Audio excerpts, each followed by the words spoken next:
Hare Krishna. Welcome to the Bhakti Shastri class on Śrī Bhakti-rasāmṛta-sindhuḥ. First, let us recite the Mangalacharan prayers. So, please, you can recite on mute. So, let me share the screen.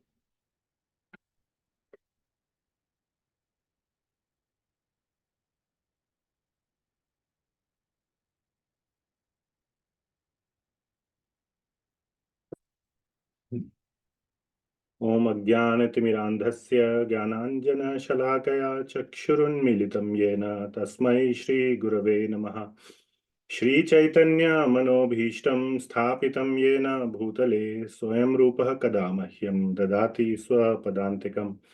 Vandeham Shri Guru Shri Yutah Padakamalam Shri Gurun Vaishnavanscha Shri Rupam Sagrajatam Sahagana Raghunathanvitam Tam Sajivam Sadvaitam Savadhutam Parijana Sahitam Krishna Chaitanya Devam Shri Radha Krishna Padan Sahagana Lalita Shri Vishakhanvitamscha Nama Om Vishnu Padaya Krishna Presthaya Bhutale Shrimati Bhakti Vedanta Swami Niti Namine Namaste Saraswati Devi Gauravani Pracharine Nirvishesha Shunyavadi Paschatya Desha Tarine He Krishna Karuna Sindhu Deenabandho Jagatpate Gopesha Gopika Kanta Radha Kanta Namostute Tapta Kanchana Gaurangi Radhe Vrindavaneshwari Vrishabhanu Sute Devi Pranamami Hari Priye Vanchakalpatarubhyascha Kripa Sindhubhya Evacha Patitanam Pavanebhyo Vaishnavebhyo Namo Namaha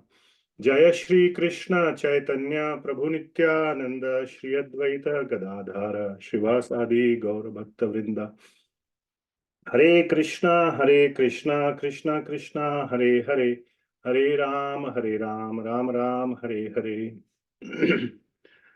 Srila Rupa Goswami Prabhupada ki jai, Jagat Guru Srila Prabhupada ki jai. Okay. So now we will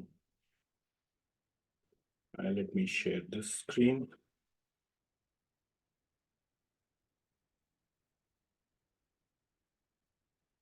So, welcome to Śrī Bhakti-rasāmṛta-sindhuḥ. I didn't send a notice on the WhatsApp. Let me send that.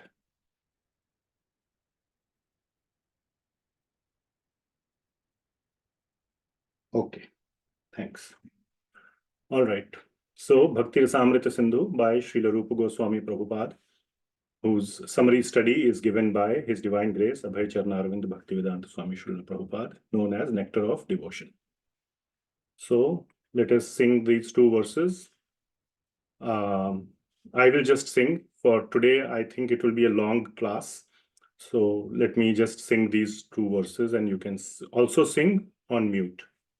Krishna Kirtana Gana Nartana Paro Prema Mritambo Nidhi Dhira Dhira Priyo Priyakaro Nirmatsaro Pujito Shri Chaitanya Kripa Bharo Bhuvi Bhuvo Bharavahantarako Vande Rupa Sanatano Raghujugo Shri Jiva Gopalako Nana Shastra Vicharanaika Nipunao Sadharma Sanstapako Lokanam Hitakarino Tribhuvane Manyo Sharanyakaro Radha Krishna Padaravinda Bhajana Nandena Mattaliko Vande Rupa Sanatana Raghuyugo Shri Jiva Gopalako.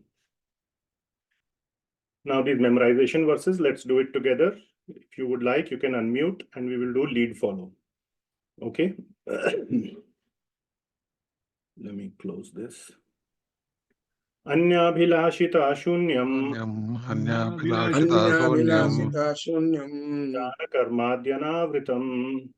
karmadhyanavritam Tulyena Krishnanu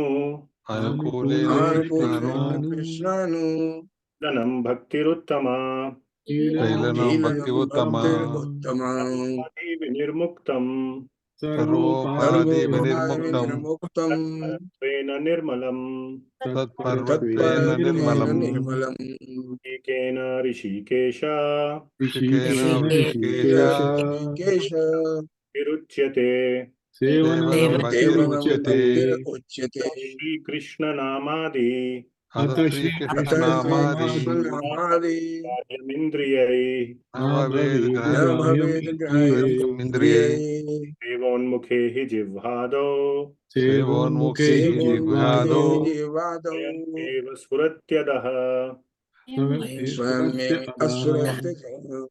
Anasaktasya vishayan Anasaktasya Vishayan Yatharham upayunjataha Yatharam Upayunjataha Nirbandha Krishna sambandhe Nirbandha Krishna Sambandhe Yuktam vairagyamuchyate. Yuktam Vairagyam Uchyate. Very nice. Now, in addition, you have to memorize the verse numbers also. We didn't go over those. But for those who will write the test, the numbers are very important. 1.2.255, for example, for this one. Okay. All right. So let us start the class for today. And yeah, very quickly, wish you all a very, very happy new year. We are meeting in the new year.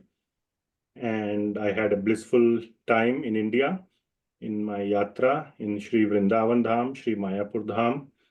And also I made a short visit to Bangalore Dham. It's not a Dham, but it's okay. So for a couple of days to do some bank work. But other than that, main time was spent in Vrindavan and Mayapur. I had a very blissful time. I will share sometime details. I have written a long journal, big log. I have a full log of what all I did, so that I myself am able to remember and relish. Who knows when I will go next time. So if Lord calls, I will go. But otherwise, all we have is the memories, which we can relish. So whenever you go, always try to keep your memories very close. Today, we have technology to assist us in keeping memories. So make use of that.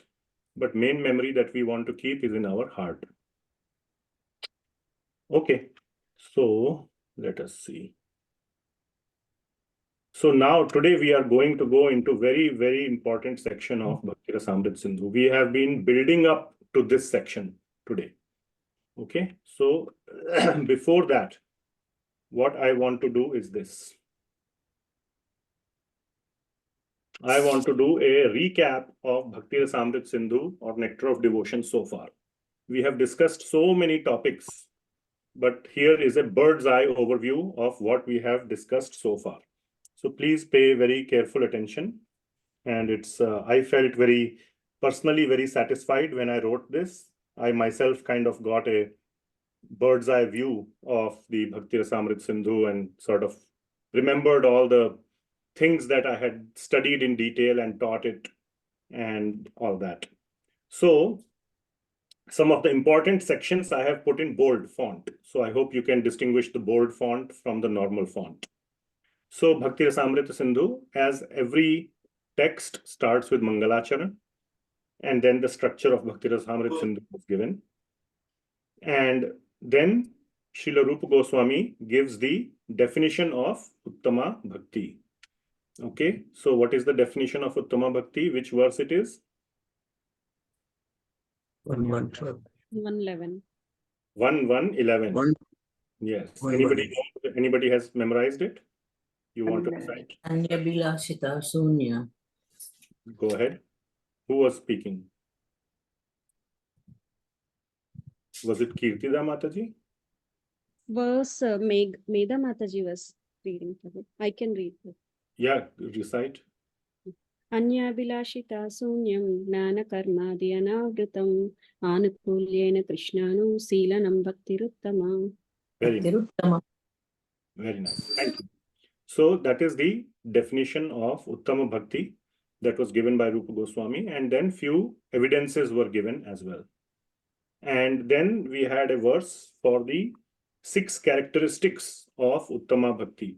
So what are the 6 characteristics of Uttama Bhakti? Who can say? First 2 characteristics. Kleshagni. Shamlila Mataji, go ahead. Hare Krishna, Prabhuji. Prabhuji, Kleshagni and Shubhada. Okay. Then next 2, who can say?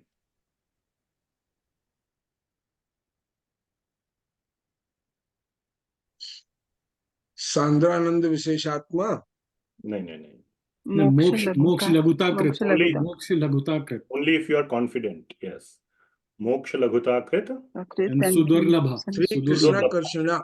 Sudurlabha. Sri Krishna Karshana. Please. Only if you are confident of the right answer, then answer. Okay. It is Sudurlabha, sir. Yes. Moksha Laghutakrit and Sudurlabha. Hmm. And then next 2. Now you can say, Ramakant Prabhu, the both you were saying. Sandranand Visheshatma and Sri Krishna Karshana. Shri Krishna Akarshini. Yes, very nice. So these are the 6 characteristics, and we went into detail into all these 6 characteristics. And then we discussed eligibility to understand bhakti is ruchi. Bhakti cannot be understood by logic. Okay, because there is a personal involvement of Bhagavan. So whenever there is a personal involvement, logic fails.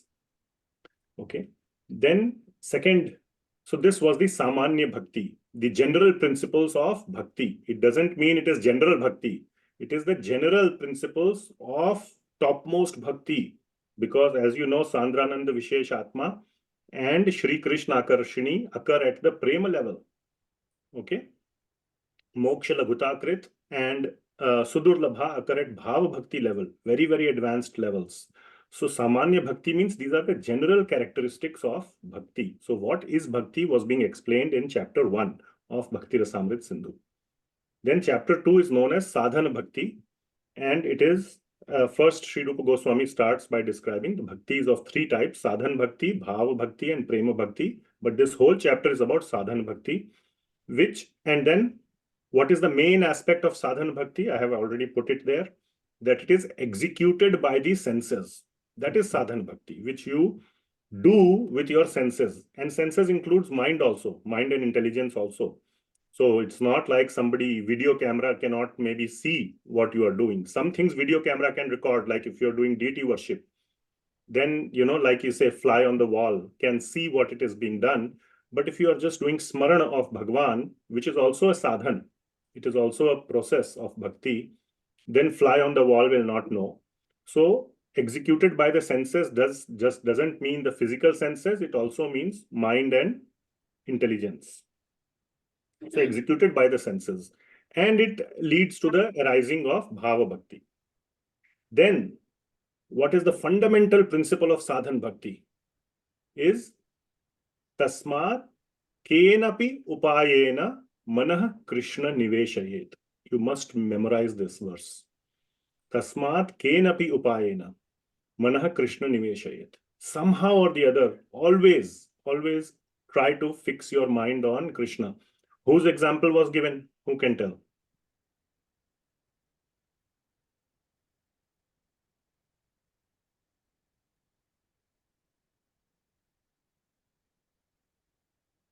Damodar Krishna Prabhu, you should remember, we discussed. Shri Mataji. Could you please repeat the question? Whose example was given for... Narad Muni.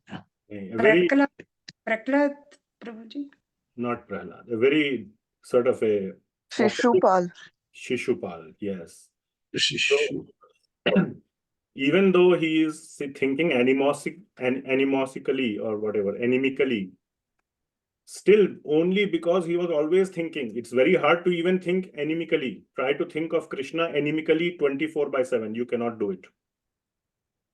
Shishupal was at least able to do that. And that alone caused him to, get liberation. His soul, came out of his body and entered the feet of Lord Krishna. Everybody could see during the Rajasuya Yajna. So that is the sort of the power of or the beauty of investing one's mind, manah Krishna niveshayet. Very important point of sadhana bhakti means try to keep Krishna in your mind as much as possible. Not anemically, but favorably, anukulyena. Okay, but try to do that. Then Rupa Goswami says sadhana bhakti is of two types, which is Vaidhi and Raganuga. You can call it Vaidhi bhakti or Vaidhi sadhana bhakti because it is sadhan. Or you can say Raganuga bhakti or Raganuga sadhana bhakti. So both are sadhan, in both you do practice. So Raganuga we will deal with later. Vaidhi bhakti definition is that bhakti performed due to the order of the scriptures. But when there is no attraction towards Krishna in one's mind. So natural attraction is not there, and therefore one is trying to do it out of following the orders, either as a matter of duty or as out of fear that if I don't follow the scripture, something, bad will happen to not my material life, but even my, next life. I want to make progress in my, at the level of the soul. I want to make progress, and oh my God, I will, go downhill instead of going upwards. So that fear may be there even at a spiritual level, or as a matter of duty that I want to follow Shastra. Shastra is saying, I have faith in Shastra, I will follow. That is Vaidhi Bhakti. And Vaidhi Bhakti, again, same thing. The fundamental principle of Vaidhi Bhakti is to always remember Vishnu and never forget him. Anybody remembers the Sanskrit? Smartavyah satatam Vishnu vismartavyah na jatuchit. So always remember Krishna, never forget vismartavya Krishna. Okay. Then many aspects of bhakti were discussed. That bhakti, is so nice. It is just too good to be true, as they say, or one can say, what's the catch? It's good, fast, and cheap. So, it provides best of, it's a win-win situation, so to say. So all varnas and ashramas, people in all varnas and ashramas should perform bhakti instead of following the varnashrama dharma. Oh, I must do my prescribed duties according to varna and ashrama. Just do bhakti. And the result of Vaidhi Bhakti, so one must not think that only Raganuga Bhakti is going to make me make progress. Vaidhi Bhakti can also lead to Prema Bhakti, the highest level and attainment of Vaikuntha Lok. So Vaidhi Bhakti alone can take one to Vaikuntha. Another important point was, now we are on the third one, that eligibility to start Bhakti is, first of all, grace, yadrichaya, grace of a devotee. And it is for one who is neither too attached nor too detached. So it is very nice. We are all not too detached from material things. So Vaidhi or Bhakti involves, and today we will see activities that involve material objects. So, for example, eating prasad is one of the limbs of Bhakti. Okay, very nice. Instead of, going hungry or, for days together, like you have to do in Gyan and all, or those who take sannyas have to do madhukari. Sometimes they may get, sometimes they may not get. In Bhakti, every day you can get something to eat, but what you get is prasad. So Bhakti is for those who are neither too attached nor too detached. Then we discussed the qualification to attain the uttama bhakti stage, which was Shastra Shraddha, Shastra Nipunata, and Shastra Yukti. So first Shraddha need to be there, then Nipunata means expertise, and then Yukti. Why those balloons are coming? I don't know. Yukti means, the third thing is to be able to use the Shastra to preach or to convince others. So maybe that one is not needed for one who is doing personal bhajan. Only Shastra Shraddha and Shastra Nipunata is needed. In some cases, Shastra Yukti is also useful to use Shastra for convincing others. But Shastra Yukti also means to apply Shastra in your own life. So when there's a saying, when when going gets tough, the tough get going. So when tough situations arise, then if you are Shastra Nipuna, then you can use the Shastra knowledge to come out of tough situations in your life. Okay, we'll go faster. So then there were 4 categories of devotees that were discussed. But the important part was they have to give up their desire for bhukti and mukti, both. So bhukti and mukti, also mukti in the sense that because it is for, as long as it is for sukha aishwarya. So we discussed 2 types of devotees who want mukti. One is who want mukti for the sake of mukti, because mukti is great. I am, don't have to suffer anymore. Sukha aishwarya, I will enjoy permanently. So they are considered to be lower. That is not bhakti. What is bhakti is prema seva uttara, which means bhakti done out of simply love and a service attitude to serve the Lord for the pleasure, for the satisfaction of the Lord, not for our pleasure. I will enjoy permanently. So not that. And then we discussed this very important part that pure devotees reject even moksha. So that whole point, bhukti. Bhukti is easy to understand. One must give up bhukti. But why give up mukti? So then there was a whole discussion of almost 20-25 examples were given from Shastra, including Damodar Ashtakam and many from Srimad Bhagavatam, Padma Puran, and so on, of devotees who rejected mukti for the sake of bhakti. And then we discussed finally the sort of a tree, sort of a, like first one rejects mukti. Then one rejects mukti that is there when you even get to stay in the planet of the Lord.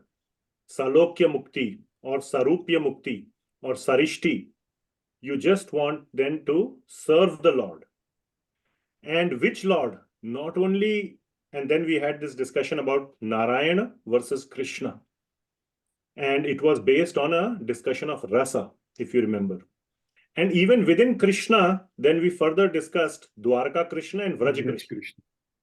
So the topmost bhakti is that those who have Vraj Krishna in their heart, or who are just completely attracted or attached to Vraj Krishna. And they only want the dust of Vraj Krishna's feet. That's their only desire. So there is desire, but it is not desire for bhukti or mukti or sukha or aishwarya or anything, but just the dust of the lotus feet of Vraja Krishna. So by the way, I went to Vrindavan. I have brought Vraja dust, Vraja Raj, it is called. So I have brought it. Anybody wants can let me know. And I got it from a very special place. Last year, if you remember, one Harivamsh Prabhu visited Portland. And he resides in Vrindavan. So I met him. He took me to a very, very private place, a not at all well-known place. He says that many devotees who have been visiting Vrindavan for 20-30 years. They don't know of this place. So it is known as Radha Tila. And if you Google it or if you ask people, they will not know. Anyway, he took me there. And that place is still preserved as original Vrindavan. There is no construction. There is no any of those modern things they have, the devotees of the Banke Bihari temple have purchased a huge piece of land, and then they have not let it, they have just kept it like that. There's not even electricity. There is a temple in that land, but there's no electricity either, nothing. So it's just, and the dust and everything is very soft and very, so he said, if you want to take some dust back, this is the best place to, purest Vraj Raj in Vrindavan. So I got some. Anyway, and then finally we discussed the superiority of Vraj Krishna Bhakti over many other processes that are found in the Vedas, like the Varnashrama or the system of atonement or piety or dharma, demigod worship, societal obligations to forefathers, pitra, Vedic rituals, etc. Basically everything. Bhakti is the topmost dharma of all human beings. That if you do bhakti, Krishna Bhakti, Vraja Krishna Bhakti, you do not need to do anything else. Now comes the question, okay, we talked so much about Bhakti, now tell me what to do. Like we are saying, do Bhakti, and that is best. You don't need to do so many other things. Okay, what do I need to do? Everybody wants a to-do list. So then Srila Rupa Goswami gives 64 items. So you want a 64 item to-do list? Here it is. Okay. So this is where everything is building up to. The rest of the whole chapter, second chapter, which is known as Sadhan Bhakti, is more or less this. The 64 limbs of Uttama Bhakti. So first, Srila Rupa Goswami has given a quick summary from 72 to 96. How many verses that is? 82, 92, 25 verses. So in these 25 verses, Srila Rupa Goswami has just given a list. And then from 97 onwards to almost till the end of the chapter, which is almost till verse 300, almost like 260 or 270, he goes on and gives praman from Shastra for each of these 64 items. So basically, the rest of the whole chapter for next few weeks, for 3, 4, 5 weeks, we will just discuss the 64 limbs. But today, we will discuss all of these limbs in a summary format. So that's why I think today's class is very important, because you will get a quick overview of the 64 limbs of Bhakti. Okay? As given by Srila Rupa Goswami. And who is the better person than Srila Rupa Goswami to give this? He is the universe's best expert in Krishna Bhakti. So we are getting the, gold standard, so to say. Okay, so introduction. First two verses in this section, 72, 73, are a quick introduction. So first, Sri Rupa Goswami says that there is another scripture by his elder brother, Srila Sanatana Goswami, called Shri Hari Bhakti Vilas, and it contains thousands of limbs. So its bhakti is not limited to 64. The word actually used is laksha. Laksha means lakh, which is 100,000. So there are thousands of limbs of bhakti, but he has selected, Rupa Goswami has handpicked 64 limbs, which are the primary ones, according to Rupa Goswami. And according to Rupa Goswami means like it is universal. It's like the verdict of the Chief Justice. So Rupa Goswami has selected, handpicked 64 limbs. And if we can follow these, sometimes these 64 itself will become too much. You might wish there were fewer. So don't think that out of thousands, only 64 are left and I'm missing out on remaining. Never have this FOMO mentality. You know what is FOMO? Fear of missing out. Yes, fear of missing out. So trust Rupa Goswami. Don't focus on the remaining ones. Just focus on these 64. At a certain point, you will think, oh my God, these 64 are also too much. So therefore, this is a very, very good list given by Sri Rupa Goswami. In the next verse, he gives a very important point that some of these limbs may be complex, which means they may have complex in the sense that they may have number of activities stitched together. So it may look like, oh, it is a combination of many limbs, but it means one sort of a big limb, like deity worship, archana. It may involve many things, offering a lamp, offering water, offering a flower. It may offer several sub-activities, but that whole thing is one single activity. Some are much simpler or singular limbs. One of the limbs is to stand up when you first time see the deity. If the deity arrives to you or you arrive to the deity, whichever way, principle of relativity, you arrive to the deity or deity arrives to you, whenever that happens, you stand up. So just simple act, no multiple actions. Your job is to stand up. That itself is one of the limb of bhakti. So there are many such examples in these 64 you will find, but that is the way to understand that even if there is a limb that comprises multiple activities, we consider it as one. Okay. All right. Okay, there's a question by Sai Prabhu. I heard from local devotee that Vaidhi Bhakti cannot take one to Krishna of Goloka. That is correct. You mentioned just now that it is for Vaikuntha. So why is Vaidhi Bhakti recommended for Gaudiya devotees? So it can take one to a special place in Goloka known as Aishwarya Goloka Dham, or also the name is Goloka Vrindavan Dham. The technical name is that, but then there are many other places which are collectively known as Goloka Dham or Goloka Vrindavan, and those places are reserved for those following the Raganuga path. Okay, so ultimately, whether you are following the Vaidhi path or Raganuga path, it really should not give you distress. Some people have this thing that, oh, they want to force themselves to jump into the Raganuga path when they are even not ready. Now, only a guru who is in the Raganuga path has the adhikar to evaluate that you are a qualified candidate, and then one has to handhold the disciple. That guru has to handhold the disciple and take him on the Raganuga path. So it is a much more complex and a much more personalized process. It cannot be written in a book, even though Śrī Rupa Goswami has written it in. There are only 3 verses in all of Bhakti-rasāmṛta-sindhu in this sadhana bhakti portion, 3 verses only, which tell what is and how to do Raganuga Bhakti. It's it's just like a mention.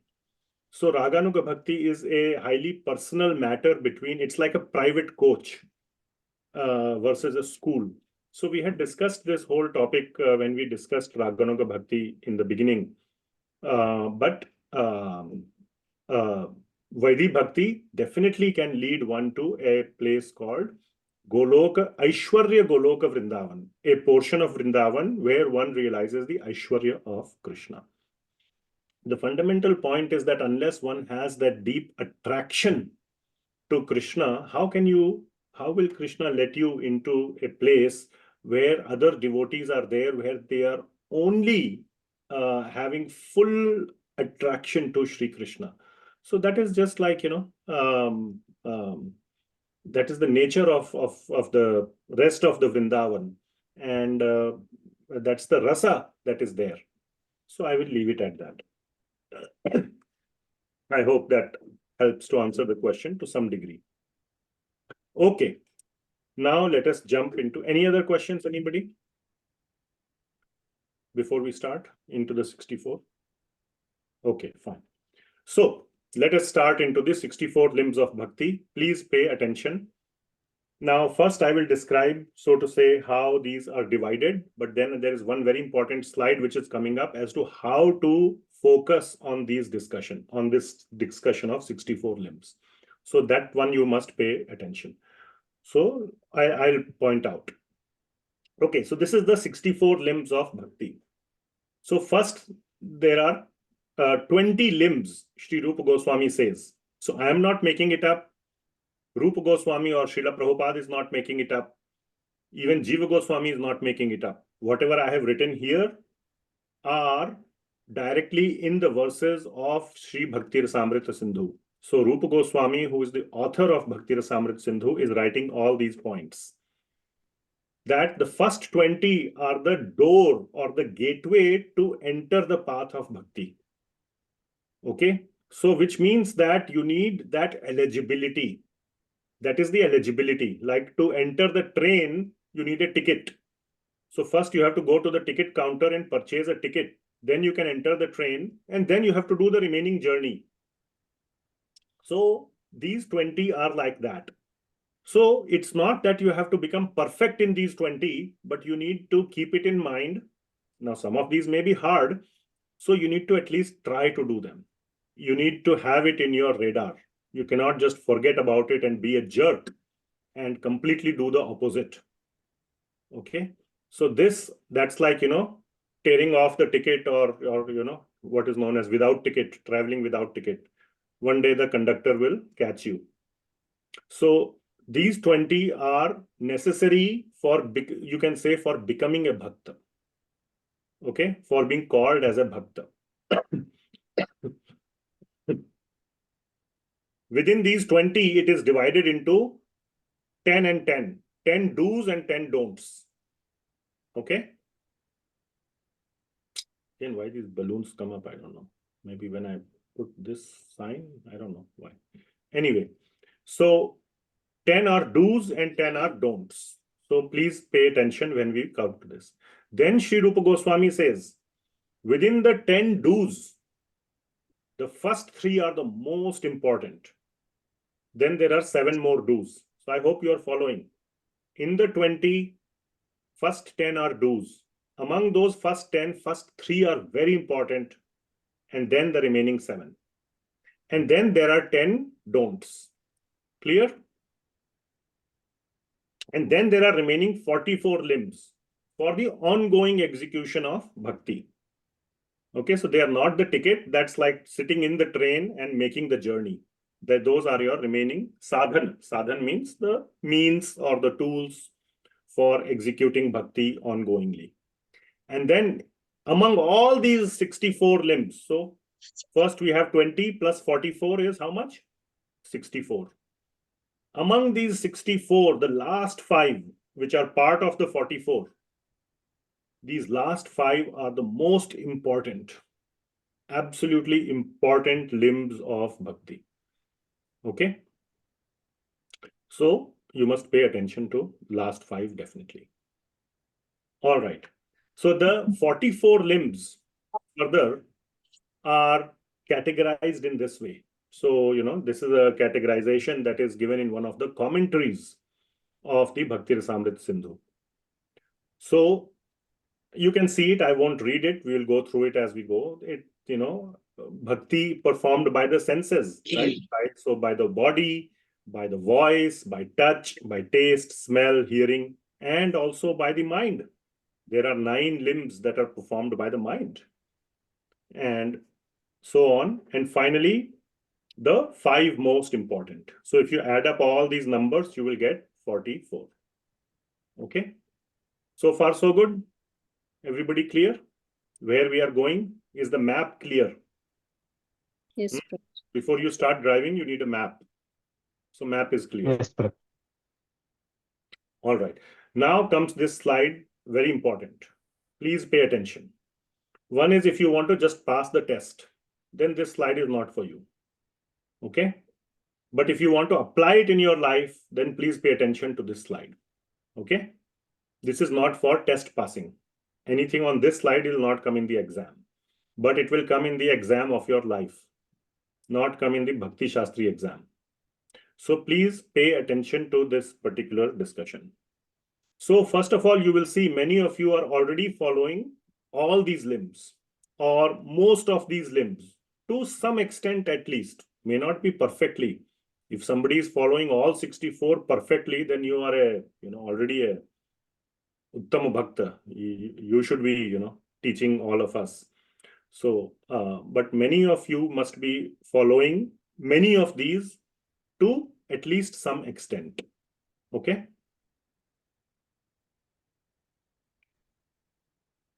Now, the ones that you may not be following, first of all, find out if anybody, any of these 64, you are going against. You're doing the opposite. Not doing it is not the point. But if you are doing the opposite of it, mark it with a red mark. It means you're causing a big offense. It is something which you should not be doing and you are doing, or which you should be doing and you are like completely, you have never done it or doing the opposite. Okay, so these are your red flags.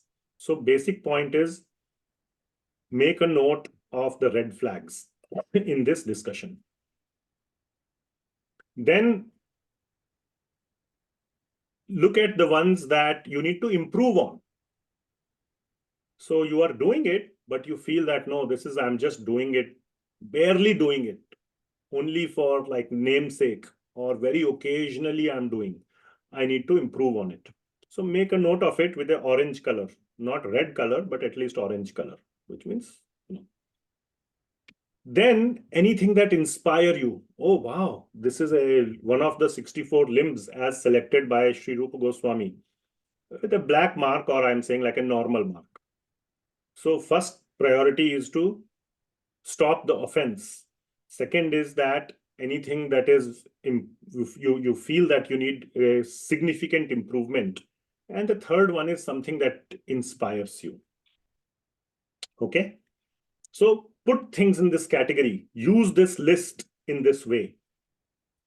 And last 5, remember what Rupa Goswami had said, the last 5 among all 64, last 5 are the most important. Okay, once you have obtained the ticket. So last 5 are all from the 44. So assumption is you are already, okay, or you are doing the first 20. You have obtained the entry ticket. You are inside the doorway or the gate. Then within those 44, there are 5 primary ones. And within those 5 primary, select at least one of them to put extra focus on, even if you are doing very well, because these 5 are the most potent, the most important limbs of bhakti. So you cannot say that, oh, these 5 I will ignore, I will focus on one of the other 39. What's the point? Okay. If you are, making a lunch for your family or whatever, let us say, dal and chapati are the most important. So you made salad and you made yogurt and you made everything, but you didn't make dal or chapati, then it's not a complete lunch or whatever, you understand, right? So pick at least one. And even if you think you are an expert, first of all, I don't think anybody should think I'm an expert or doing it very well, but one of those things that you should pick to work on should be one of the last 5. And then make a plan based on your list that you have shortlisted and begin to focus on those items that you have marked. Keep track of it. Keep a journal. Keep evaluating your progress. Ekadashi days are good days to evaluate your progress. Now, modern Ekadashi is Sunday or weekend. So Ekadashi may fall on Monday when you are very busy. So Ekadashi is not mandatory, but it's nice. But at least on weekend or once in a month, once in a quarter, do your evaluation. And it's okay if you mark too many. Make a plan to work on them gradually. Don't work on 10 things at the same time. Then nothing will happen. So make a plan to work on it gradually. And very important thing, very important, when you will see these limbs of bhakti, like one of the limbs we said, stand up in front of deity. So it is not just the movement of your bones and muscles. Okay, I stood up. There is this, obviously, this aspect of with love and with devotion, not mechanical. So when it says stand up in front of deity, it's not like a soldier, stand up, attention, not like that. Then it's just mechanical. So that is not the point. Okay. Some of these things you cannot even do mechanically, like smaran. One of the things is to remember the Lord. Well, I can imagine one can do smaran for 2 minutes or 5 minutes without love and feeling, but not for 2 hours. So again, that is the point. Now, here is the thing. Many devotees after many years say, I have become stagnant. My bhakti is not moving forward. I just come to the temple on Sundays and go. And weekday I do my japa. I just, attend some class. After 1 hour, if you ask me what happened in the class, I have no idea. Yes, I don't eat meat. I am vegetarian. I don't have, illicit relationships, and I don't gamble. I don't drink alcohol. And I'm a devotee, and I will go back to Godhead. That is not going to happen. So one must make serious progress in bhakti, and doing this plan, what I said, like this is what will eradicate, it will remove stagnation in your bhakti. So you must do that. You must absolutely take this very seriously. And Rupa Goswami has given such a, rich, what you say, menu a la carte or whatever, buffet. And, there is no reason why you can say that, I didn't like anything in this buffet. You cannot go hungry. Okay. You must go with your stomach full. Your bhakti appetite should be full. Okay. You cannot say, oh, I'm, not inspired. I'm mechanical. Things have become mechanical. Anything. That is not an option. All right. So ready to go into 64 limbs of bhakti? So first three, remember, among the do's, 10 do's are there. First three are most important. And all of them relate to taking shelter of a guru. Rupa Goswami is saying this. Rupa Goswami is saying, so the first is Guru Pada Ashraya. Taking shelter of the pada, of the feet of a guru. So this is important. This is very, very important. Without a guru, one may think that, oh, I don't need a guru. I'm just doing my chanting. I'm following 4 regulative principles. But taking shelter of a guru. And the next will be Krishna Diksha Adi Shikshanam. So not just Shiksha. Oh, I'm taking Shiksha on YouTube, on Zoom. Or I'm taking Shiksha from Srila Prabhupada. I'm reading his books. Well, that is fine. So Srila Prabhupada is our Shiksha Guru, but he cannot be our Diksha Guru because he is no longer present on the planet. Diksha has to be given by a physically living Guru. So, and the word that Sri Rupa Goswami uses, Krishna Dikshadi Shikshanam. First take Diksha, then take Shiksha. So taking Diksha of Guru, it's not just, in my mind, I have accepted you as Guru.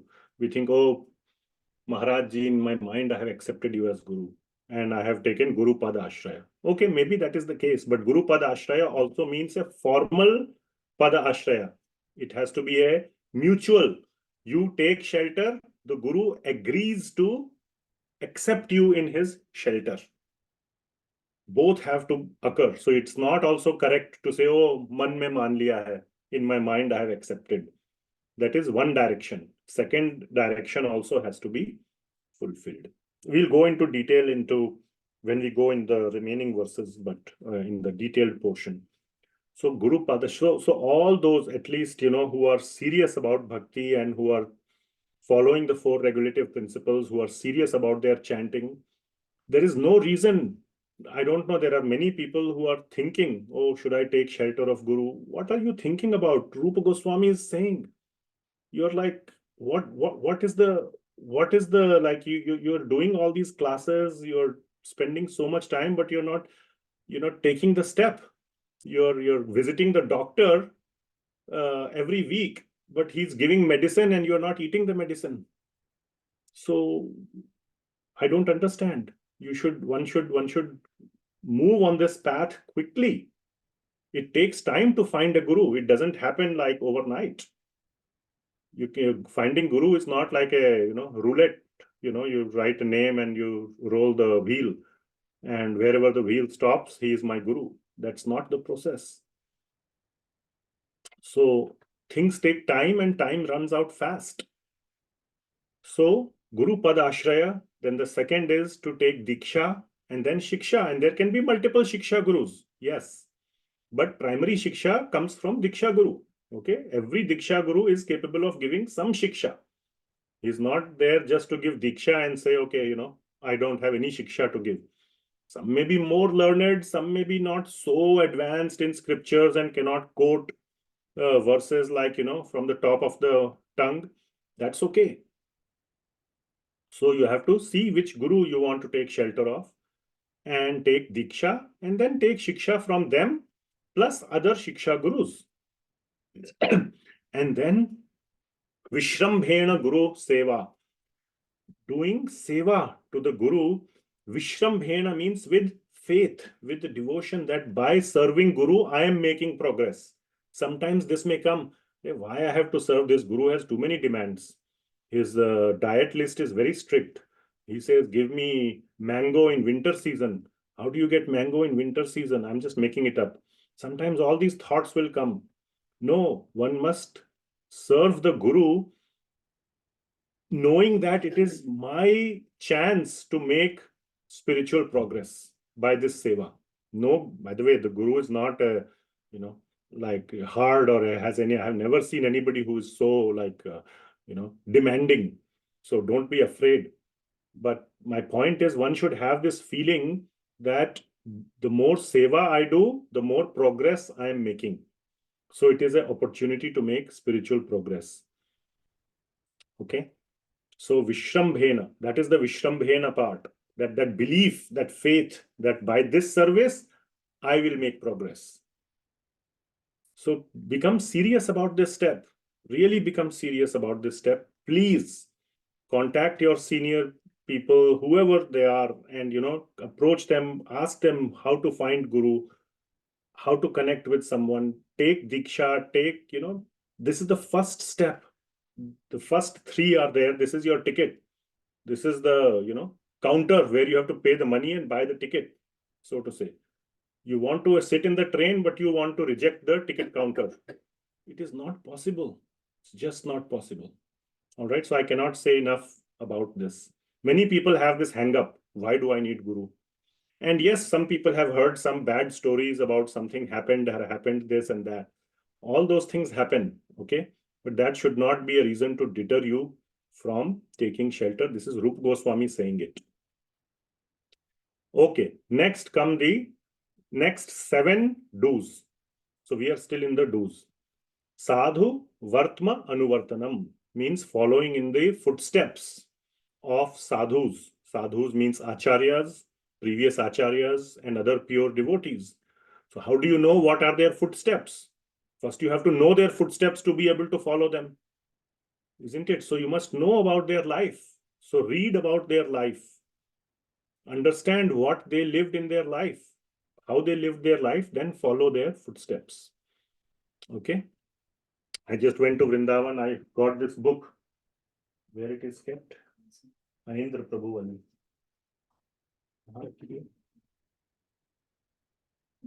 Green wo rakhi hai. Oh, yeah. Highly recommended book. I got this book. Mahindra Prabhu. His biography by another devotee has been written. So he's no more, but I have this desire to read this book, and I got it this time. It's been published, I think, a few years ago, but I did not have it, so I plan to read it. So he's one of the sadhus. Sadhu Vartma Anuvartanam. So without knowing, how will you follow their footsteps? How can you follow? So follow their footsteps. I think we are going very slowly, so I will speed up. Sadharma Pricha means that Sadharma means the Sat Dharma, you can say the true religion or the best religion, like the literal translation. But what it means is, Sadharma means Bhakti is the topmost dharma of a human being. So Bhakti, Pricha means inquisitiveness or asking question or desiring to ask questions. So first there has to be inquisitiveness, genuine inquisitiveness. And genuine inquisitiveness will come when you are serious about it. When you are always thinking about it. All the answers will not come from a book. So then you will have inquisitiveness. How about this? Why this? What about that? So then you ask questions from your Gurujanas, Diksha Guru or Shiksha Gurus, about bhajan riti. Riti means process or the paddhati or the the various steps of your bhajan, of your spiritual progress, of your bhakti. So inquisitiveness and then subsequently inquiring, not just for sake of inquiring. When I say any questions, then somebody says, oh, nobody's asking, maybe, I have to cook up a question to ask. Not like that. Genuine inquisitiveness should be there, then there will be a long line of questions. Okay, and then to a qualified person, there will be many questions to such a person. So find a person who can answer those questions and go with your questions that arise out of genuine inquisitiveness. So all that is in Sadharma Pricha. Then Bhoga Adi Tyagaha Krishnasya Hetave. So Krishnasya Hetave. Hetave means for Krishna. for the pleasure or for the satisfaction of Krishna, bhoga adi tyagaha. Bhoga means not the bhoga that you offer to Lord. Bhoga means all the sense enjoyment objects. Bhoga ishwarya prasaktanam taya pritah chestasam. Right? Vyavasayatmika buddhi samadhav na vidhiyate. Bhagavad Gita 2.44. So that kind of bhoga ishwarya prasak, whose minds are just completely always in sense gratification. So that bhoga adi tyaga. So being prepared to give up. You don't have to give up tomorrow. Bhakti doesn't mean you become sannyasi. All right? So it is not about giving up material objects, but being prepared to give up or giving up the propensity to enjoy them. Okay? So that it's a mental change. And then yes, of course, if somehow or the other that gets taken away, you don't lament because you were prepared. So it's not just that, oh, I'm just false preparation, but when actually it gets taken away, then I'm, crying like a baby. No, then you stay calm. It's okay. Alabdhe va vinashte va bhakshya achhadana sadhane. Whether it comes, it goes, no problem. Okay. So, and Jiva Goswami says there, what is included in this bhoga: money, property, family, etc. So all those things are to be, one should mentally detach from, being troubled by them, by their loss or anything like that. Okay.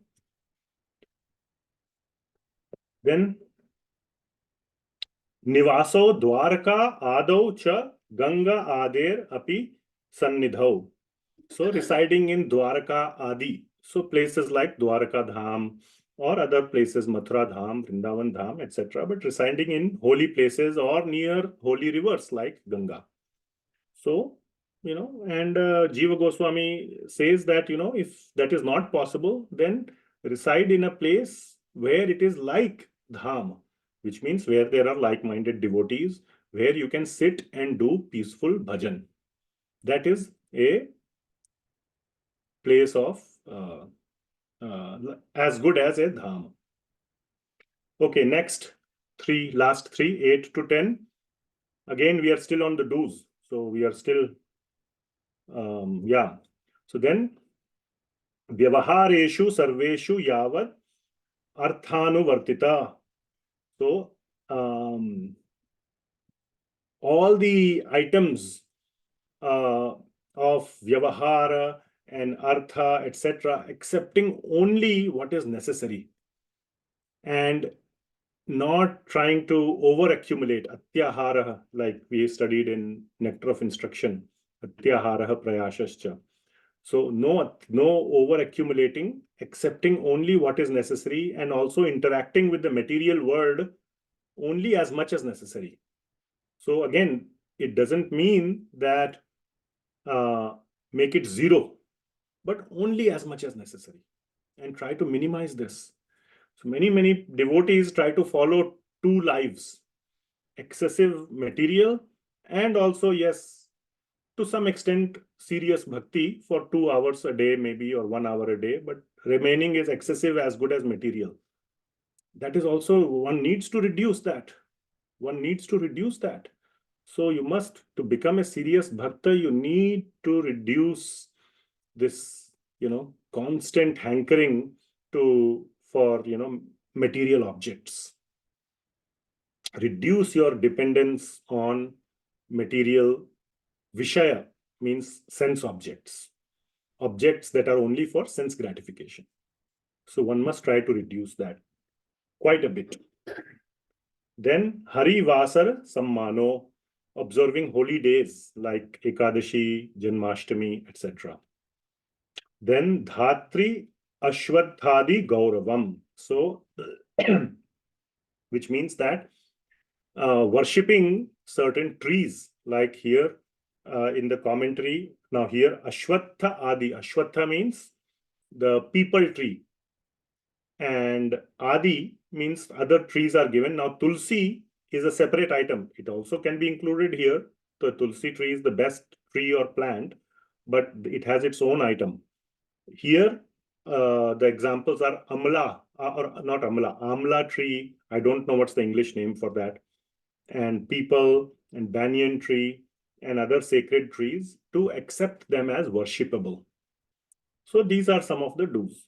Okay. All right. Now come the don'ts.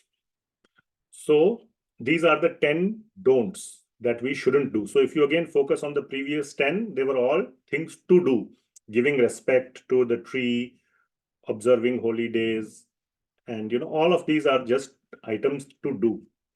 The next 10 will be items that we need to avoid. So first item is avoiding bad association. Everybody understands. Sangat tyagat sato vritte, right? So sangat tyagat means avoiding bad association. So sangat tyago vidurena. You see the beauty of Rupa Goswami. He's putting adjectives. Vidurena matlab sangat tyago vidurena, dur se hi, from far away itself. Bhagavad vimukhair janaihi. Those people who are vimukha, which means who are opposed to Bhagavat, to the Lord, such people, stay away from them, from far away itself. Now, of course, if you apply this and the previous discussion dealing with material world, the number 8, as much as necessary only. So it, if you have to, go to the store and, you don't become friends with the, whatever maybe the store manager or whatever, if he is atheistic or whatever. Do your business and get out.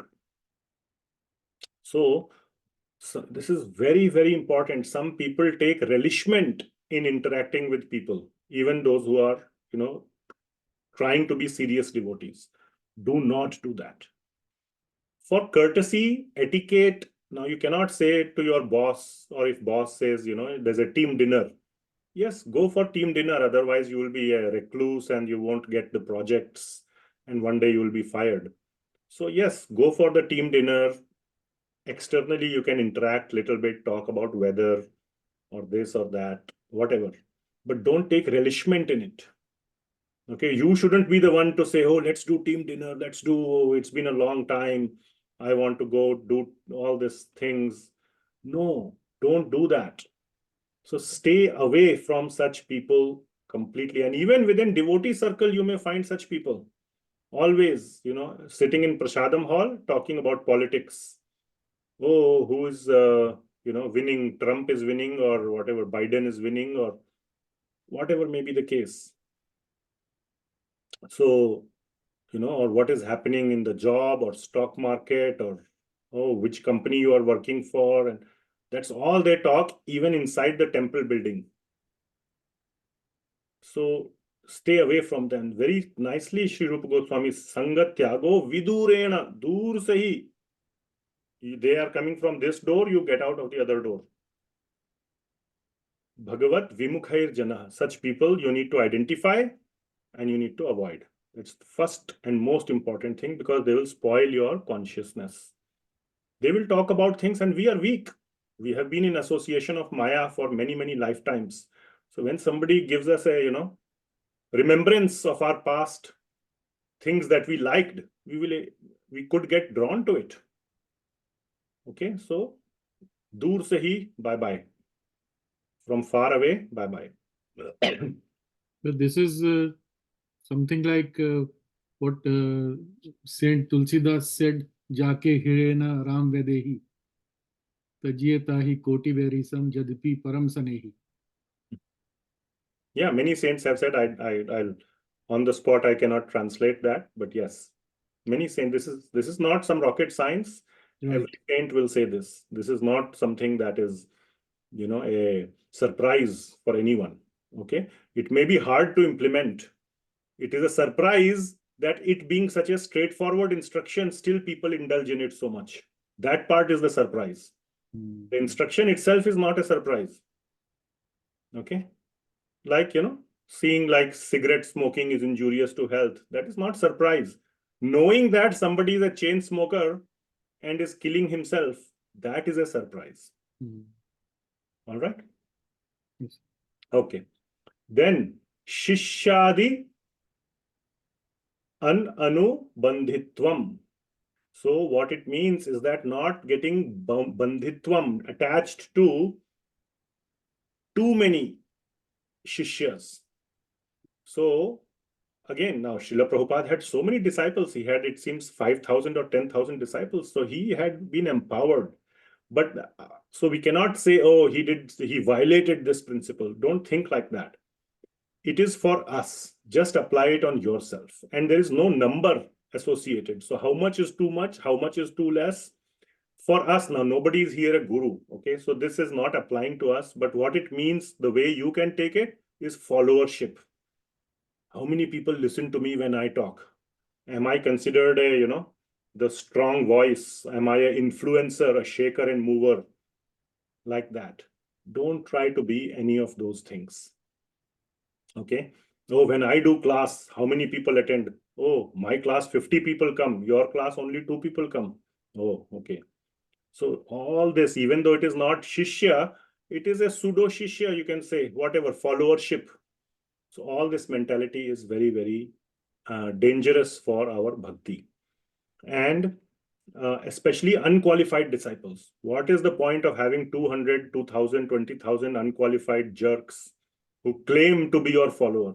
When the time comes, they will all desert. Or when the time comes to evaluate, how much you have spent on them to try to teach them, to try to do whatever, how much they actually took? Zero. You thought, oh, just because they showed up or they, were following you on whatever, Facebook or YouTube, you had such a big following. You didn't move the needle at all for them because they were unqualified.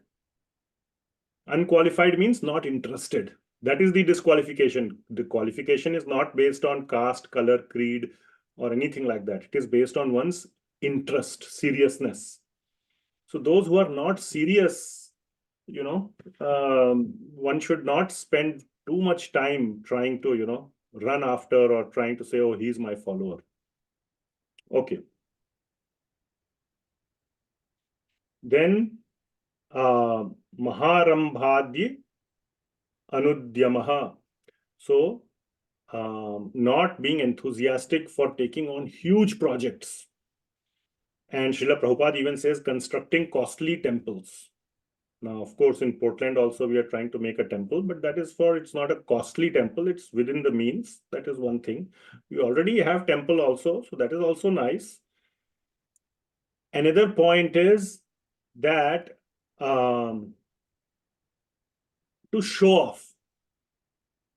So that should never be the reason that, oh, I constructed this temple. Or when, in the temple, in the main hall, your name is there. This hall was donated by so-and-so, Seth ji or, whatever, Prabhuji. And, if that they don't agree to put your name, you say, I will not give donation anymore. I will only sign the check when you agree to put a big plaque of my name. So like that. So in general, but however, taking on big projects is discouraged in general. Also, that is true.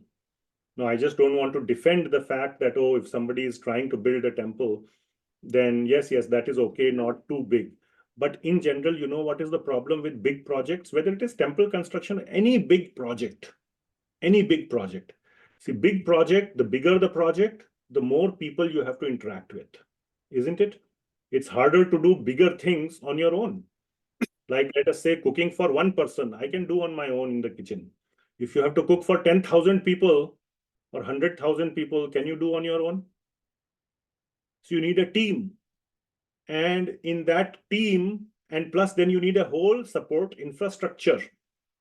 Many of them may be complete non-devotees. You have to go buy so much stuff, so much arrangements you have to do.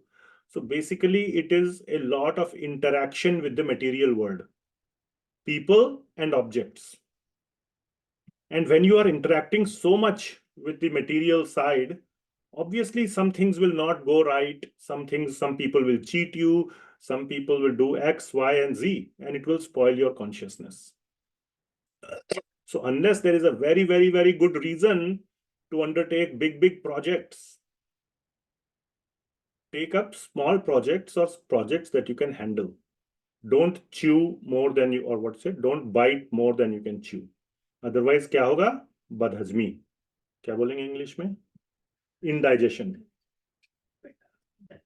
So, the more you interact with the external world, and more projects means more interactions with the external world. So try to limit that and focus on your own bhajan, spend your time on your own bhajan. So that's the biggest risk in these big projects. Okay. All right. Then again, still on the don'ts. Bahu grantha kala abhyasa vyakhyavad vivarjanam. So Bahu grantha, not kala, sorry, kala abhyasa. So all these grantha, which are for various types of what acharyas have commented here, is non-bhakti granth, non-bhakti scriptures or non-bhakti books. As long as it is something related to Krishna Bhakti or Vishnu Bhakti, yes, that is not included in Varjanam of Bahu Grantha. So don't think that Bahu Grantha Varjanam means I should only read Bhagavad Gita and I will reject Bhagavatam, or I will only accept Bhagavad Gita, Bhagavatam, not Chaitanya Charitamrita, not so many other things, Bhakti-rasāmṛta-sindhuḥ, and so many other books are there. So we must make an attempt to read those, including the commentaries on those works by acharyas. They are all related to bhakti. So this means non-bhakti and kala abhyas, various arts and skills, and for vyakhyavad, especially for vyakhyavad, for elaborate, kind of having your resume for writing, I know this, I know this, I know this, I know this, and vad, for engaging in arguments and winning arguments. I'm such a good, I'm such a scholar. I can go anywhere and defeat anyone. So all that should not be there. So yes, this should not mean I will stop reading Bhakti Granth. That is not the meaning. It means all the other Granth and also the motivation why you want to read them. For earning money or for developing some skills or arts to make money or to get name, fame, whatever, by defeating others, etc., etc. So all that should be avoided. Bhakti Granth itself is so much.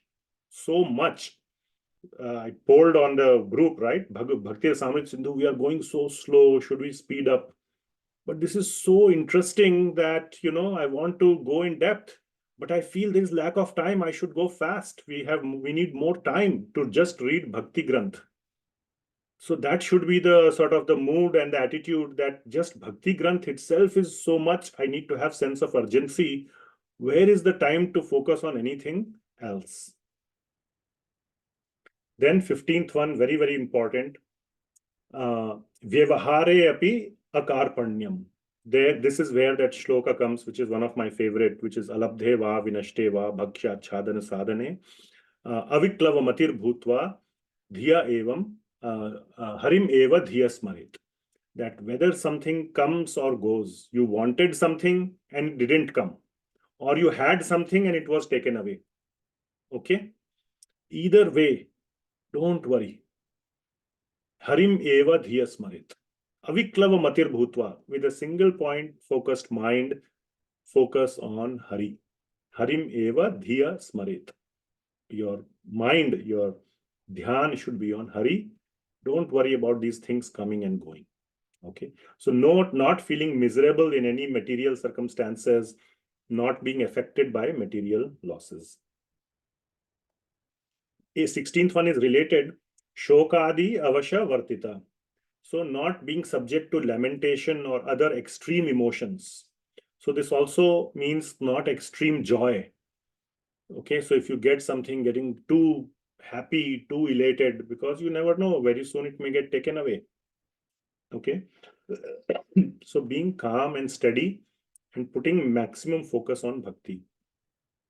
17th one, very important. We have quoted it in many times. Acharya has also quoted, Anya Devan Avagya. No disrespect to any devatas, demigods. This is one of the don'ts. So Rupa Goswami is saying, Somehow devotees get this misconception. Oh, devata, oh my God, you're a demigod worship. Oh my God, you're like a malicha, or you're like an outcast. No, it's so wrong. If that's what you're doing, then that's a red flag. It should go in one of your red flags that we discussed earlier. So one should show respect, not just not showing disrespect. Okay, but you must show respect when they come in front of you. You may not go out of your way to go visit their temple. But if somehow they come in front of you, you must show respect. Avagya means, this is one of the don'ts. So you should not do avagya, which means that you should not ignore them either. One of the meaning of avagya is to ignore. So you should not ignore the devatas either when the situation presents. So if you go into your friend's house or your mother's house or whatever, and they are worshipping demigod, let's say Ganesh ji or whoever, you shouldn't say, if they are doing puja, and say, can you also please offer, if they are also offering flowers, and you also offer a flower. If they bring the arti to you, you say, no, I don't need that arti. No, please take it away. That is disrespect. You also take arti. And if they have Ganesh Prasad, you can have Ganesh Prasad, little bit you can have, definitely. You can think of like Ganesh ji is such a great devotee of Lord Shiva, and Lord Shiva is the topmost devotee of Lord Vishnu. I'm getting the prasad. So no disrespect to demigods. This is a very fundamental point in the don'ts. Okay. Then Bhuta Anudvega Dayita. Anudvega means, remember that Anudvega Karam Vakyam. So Anudvega means giving any hard time. Okay. So don't give any, Bhuta means any living entity any hard time. So no disturbance, no this one to any, no harm to any living entity. Then 19th one is very important. Seva and naam aparadha. One must avoid. Now this is a long list. So in number 19 itself can be expanded into like 20 items. Okay. So there's a whole bunch of don'ts there. So seva and naam aparadha. So in the details, we will go into some of it. Udbhava abhava karita. Udbhava abhava karita means you must try very hard to not even come close to it. Okay. Don't even do something which can potentially somehow be the cause of naam aparadha. Like stay 2 steps away. Okay. Like, something is a cause and then there's an effect, and then that effect is the cause of something else. So don't even, stay 2 steps removed from things that can cause any kind of naam aparadha or seva aparadha. And 20th one also very, very important. Very important. Krishna Tad Bhakta. So both Krishna and Tad Bhakta and his devotee, Vidvesha, Vinindadi, Asahishnuna. So or Asahishnuta. Sahishnuta means to tolerate, sahan karna. Asahishnuta means to not tolerate. What? Dvesha or Ninda, which means hatred towards or even criticism of. Direct hatred by some actions or words, or just criticism even. One should not tolerate of Krishna or his devotee. Krishna Tad Bhakta. So both. So it doesn't mean not tolerate means you start beating up the other person. That's not the meaning. Oh, I cannot tolerate it, and you smash him. What should you do? Anybody can tell? What is the meaning of don't tolerate? You can just go away from there. Very good. Leave the place. Exactly. Just leave the situation, leave the place. Physically leave, get up and go. Just get up and leave. Okay? Let them do. You are not the judge of those people. If you are the judge, if they are your children, for example, and they are doing Krishna Tad Bhakta Dvesha and Ninda, then you must correct them. Okay? Or if you are the class teacher, Sunday school teacher or something, that's your job to correct. Otherwise, you walk away. Okay, so we covered the do's and don'ts high level. We'll go on for half an hour, okay? I want to finish all 64. Now remaining ones, some of them will be simpler, so we should go faster. But this is very important, and I hope once again, here is the slide I showed. Please focus on this. I hope all of you are making a list or marking the ones that are important in your life. Where are you needing improvement? Which are the ones that inspire you? This will tremendously accelerate or invigorate or enthuse your bhakti. Many people, like I'll say again, say I become stagnant, mechanical. There are so many things you have to be careful about, and you can become more and more serious about all these 64 items. Okay.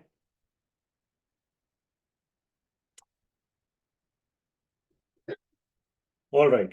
Now, this remaining 44, if you remember, had been classified in this way. So now we are going into these 44 items. The first 20 were the entry ticket. So as you can see, if you are not doing any of these 20 or you're actively doing the opposite, then it's a big, big harm to your bhakti. So once you are doing it, or at least attempting, trying to do it seriously, then you can start focusing on, or then you can, do one or more of these 44. So those 20 are important from that angle. Okay. So then first 11 are related to whole body. So we'll move faster. Dhritir Vaishnava Chinnhanam. So Vaishnava Chinha on your body. So like tilak symbols. So you're supposed to wear tilak not just on your forehead, but 13 places on your body. So that is one of them. Then Harer Nama Aksharasya Cha, marking the body with the syllables of the Lord. I went to Vrindavan recently, and there I could see some small girls. They were, they had little stamps of Radhe. So, on the street itself, they would, they will put a little Radhe on the back of your wrist or maybe even on your cheek, and you give them 5 rupees and they'll be happy.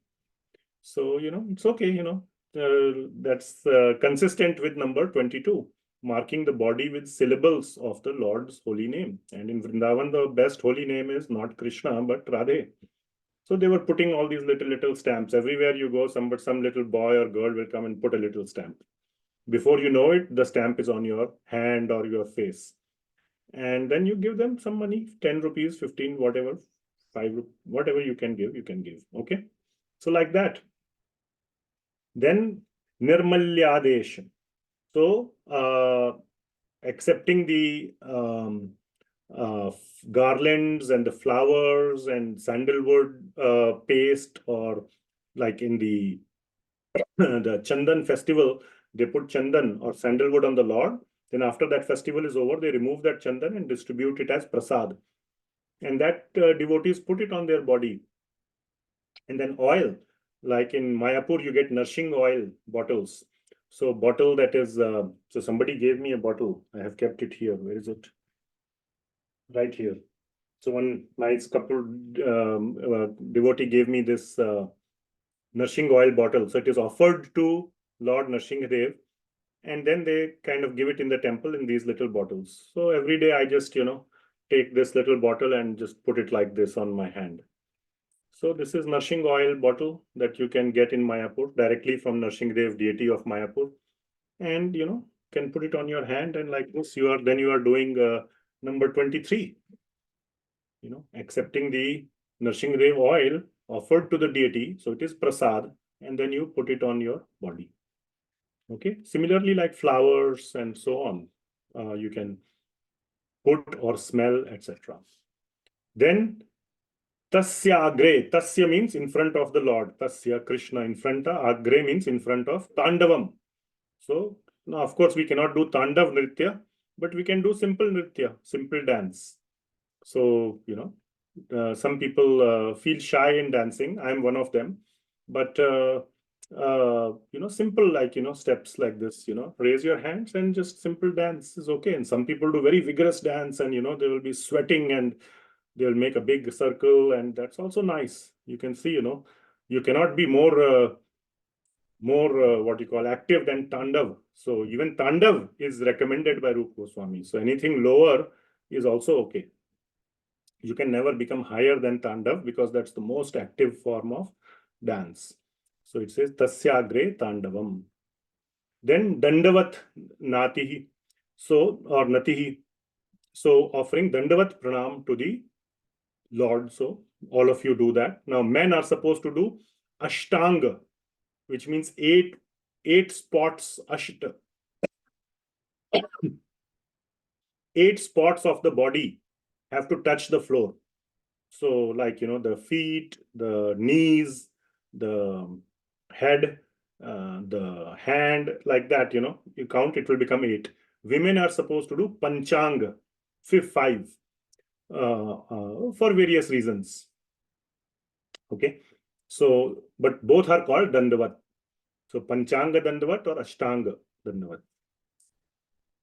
Then there is Abhyuthanam, which means, like this was one of the examples discussed earlier, standing up on seeing the Lord procession when the Lord comes to you or when you go to the Lord, to the temple. So first time when you go to see the Lord after entering the temple, or if the curtain was closed and the curtain opens, then you are supposed to stand up in front of the Lord. Okay. Then Anuvrajya, or following the Lord's procession. So if the Lord's procession like Rath Yatra or something is happening, you should follow. You cannot go the opposite way. So technically you should follow. At least follow for some distance. May not be the whole way, but at least if you see the Lord's procession. Now in America, it's hard to see Lord's procession anywhere. But in India, it may be there. So now if you're going somewhere, at least take 3 steps with it. If you don't miss your flight, if you have to catch a flight, but at least take 3 steps and then, minimum. So like that, following behind the Lord's, more is better. And even like more is like you plan it to be part of it. So every year we are doing Rath Yatra here. And in America, there are some very famous Rath Yatras like San Francisco, New York, Los Angeles. These are the 3 most famous ones that I know of, kind of like nationwide famous. People actually fly into these places to participate in these Rath Yatras. So you must try to do that. Okay.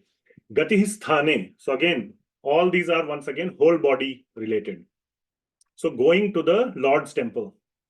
And in the commentaries, Acharyas write, and Srila Prabhupada also writes, regularly and frequently. Going to the temple is, again, one should not cheat oneself. You cannot cheat Krishna anyway. If you think you are cheating Krishna, who are you cheating?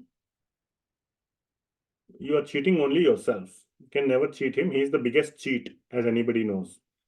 Okay. So if he wants to cheat, you can, like Narsinghadev. Hiranyakashipu thought he had cheated Brahmaji, but Narsinghadev cheated him. So it should not be like, oh, 1 year, once in a year. There are so many people I see, from so many years in Janmashtami, I see them only on Janmashtami in the temple. Okay, it's very nice that they are coming on Janmashtami, but more regularly, I mean, come on, you can go more than once a year. And for fixed devotees, more than once a week also. Just Sunday morning or Sunday evening should not be the standard. And in some cases, it may not be practical, and therefore people make a temple in the home itself. That is another way. Or have a temple which is close by, or you buy a house which is closer to the temple. So go frequently to the Lord's temple with the intention of seeing the Lord, with the intention of being in that serene and devotional environment with the Lord and with other devotees who may come there. With that intention, not just that, okay, I will, go for 5 seconds, pay obeisances and come. Whatever you can do is good. Try to increase make it more regular and frequent. Then parikrama, circumambulating the Lord or his dham. Some people do Govardhan parikrama, Brajmandal parikrama, 84 kos, 84 kos, which is more than a mile. So very long, it takes 1 month to do that. Or Vrindavan parikrama, it can be done in 1 day. Govardhan parikrama can be done in 1 day. Or just circumambulating the deity. In our temple here in Portland, you can do it in 20 seconds, one circumambulation. So, and number is dependent on various factors. Govardhan Parikrama you cannot do, I cannot do more than one in a day. And that too maybe once in few years. So when I went this time, I did Govardhan Parikrama, but last time I did was many years back. But at the temple, every time you go to the temple, you should circumambulate at least once, if not 3 times at least. Then Archanam, performing deity worship, where you have to use all your whole body, your hands, your legs, you have to stand up and do, you have to pick up all these, you have to do. And the most important limb of your body that you have to do in use in deity worship is which one? Mind. Mind, very nice. Which means mind has to be focused on the deity. So mind is part of the whole body. So whenever we are doing all of this, Dandavat doesn't just mean physical Dandavat. In your mind, you should pray to the Lord that I'm falling at your feet. Please lift me up from this, all my anarthas, all my shortcomings. Please lift me up from this, miserable conditioning that I have got myself into. So like that, have some serious mind, focus your mind on something when you are doing all of these things. Paricharya, which means performing some personal or menial or humble service. One of the meaning of paricharya is like a servant who serves in the hospital. See, in the hospital, they are all sick people. They cannot even go to the bathroom themselves. So what does the nurse in the hospital have to do? He has to clean your bathroom. He has to make you go to the bathroom. It's a very menial job, isn't it? That is the meaning of paricharya, or one of the meaning. So which means doing as lowly a job as possible, or as humble, or it can be even higher than that. But be prepared to do basically any kind of job for the Lord. Okay, so that was whole body. Now we come to limbs involving voice. So Geetam, so singing the hymns and bhajans for the deities. Now many acharyas have written such beautiful hymns and bhajans. You can sing those. Okay, and if you understand the siddhanta and the theory, maybe you can compose your own as well. That's also fine. As long as it is aligned, it doesn't have any, wrong, it shouldn't give you any wrong feelings of sense gratification or this or that. Then Sankirtanam, very important. Now this is going to be one of the 5 limbs. Now Archanam is also going to be one of the 5 limbs, deity worship, which we discussed. And Sankirtan. Now the last 5 which are most important are repetitions. So you may wonder why they are repetitions. Because of the emphasis. And Rupa Goswami says these are repetitions. It's not a mistake that by mistake he didn't know what he wrote earlier, so he ended up writing again. Okay? It's not like that. He even says, I am repeating these because they are so important, I want to emphasize it. So these 2 that we discussed earlier, one is Archanam, then we have Sankirtanam, which is going to be one of the 5. So Sankirtan means doing Sankirtan in a group, audibly, of the name, qualities, form, pastimes of the Lord. Then there is Japa, which many of us or many of you must be doing. So that is a very important activity or limb of bhakti.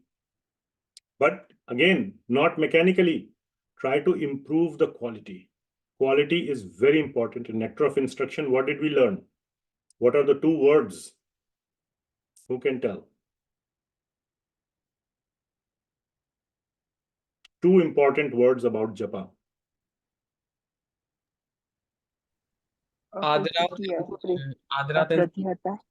Adarat and Adarat. what is the second verse?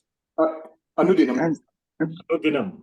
So every day and with adar, which means with high quality. Adar typically means with respect, but there is a whole discussion on respect.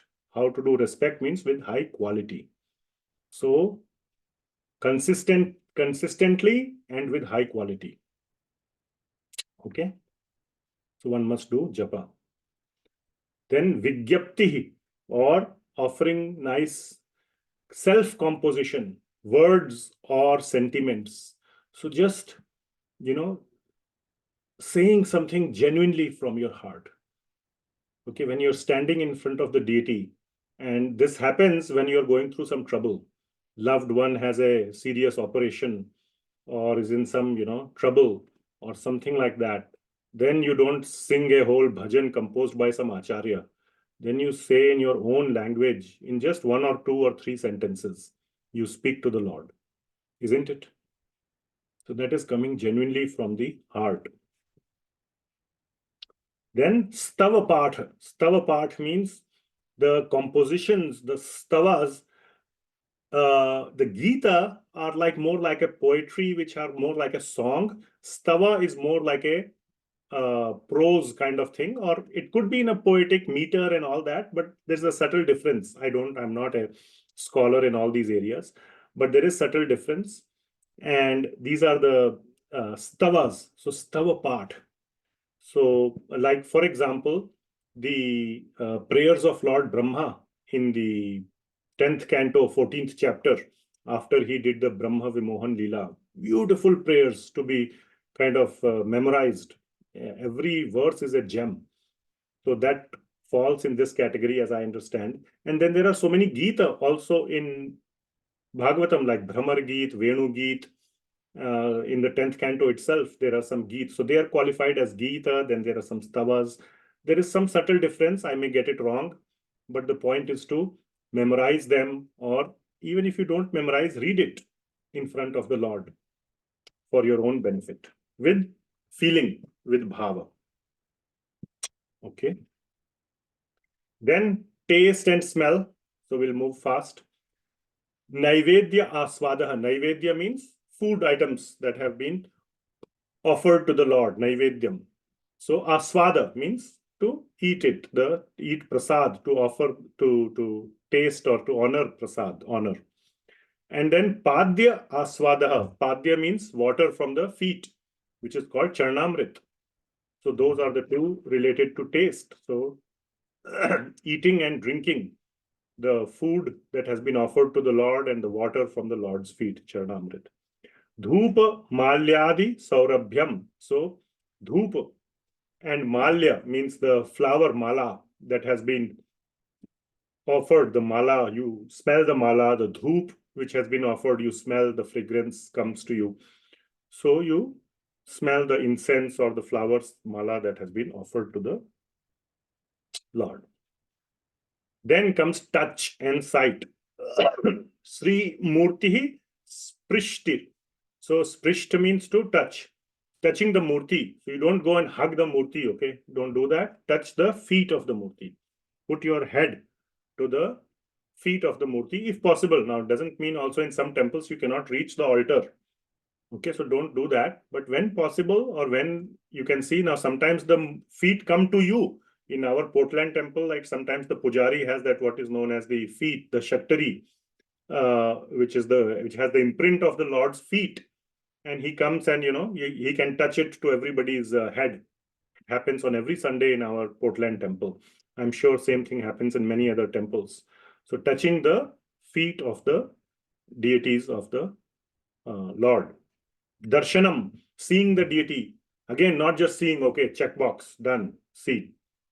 Not like that. With great devotion. There need to be devotion. So if that is not there, try to see some aspect of beauty of the Lord. Try to see. Now, I am a very, very dry and very, not a person of all this, beauty I cannot see. So when I'm standing in front of the deity, some people stand for 20, 30 minutes. Then sometimes I personally think, what are they looking for 20 minutes? There's not much to look. The deity is the same. Today is wearing green dress or red dress. And then they say, oh, this mukut is like this. So one thing that I have taken on, I'm just sharing with you, is to see how the colors are matching. I want to see, oh, he's wearing this dress and then the backdrop and the jewel colors, whatever the armlet, bracelet, and then the chota deities. Typically, there are big deity and small deity. Are there? So color, I just try to see and appreciate the color matching as a, I'm just still doing it as a practice, as a fake sort of fake it till you make it applies in this case. So yes, taking darshan of the deities. Okay, so like that, find out something that you can, spend few minutes to take darshan, not like just checkbox. Okay, theek hai, deities are still there. They haven't disappeared. Okay, not that much. That's a very low level of deity darshan. Okay, they still exist. Go beyond existence. So try to find something to see in the deity. Then Aratika Utsava Adesha. So Arati, Utsava, witnessing those. So now you will see participate and organize festivals like that. You will see some other limbs are coming up. If you cannot do that, at least see, at least witness. That much can be done. At least you will get some prasad to eat. Who doesn't like to eat prasad? So you will get some prasad, you will have some nice time, you will hear some nice katha. Maybe you will, see some nice drama or whatever. So witness the festivals, the worship, the arati of the Lord. Another very important one of the 5, hearing, Shravanam. So you will see this. So we have Shravanam, we have Kirtanam, Sankirtana, we had Archanam, deity worship.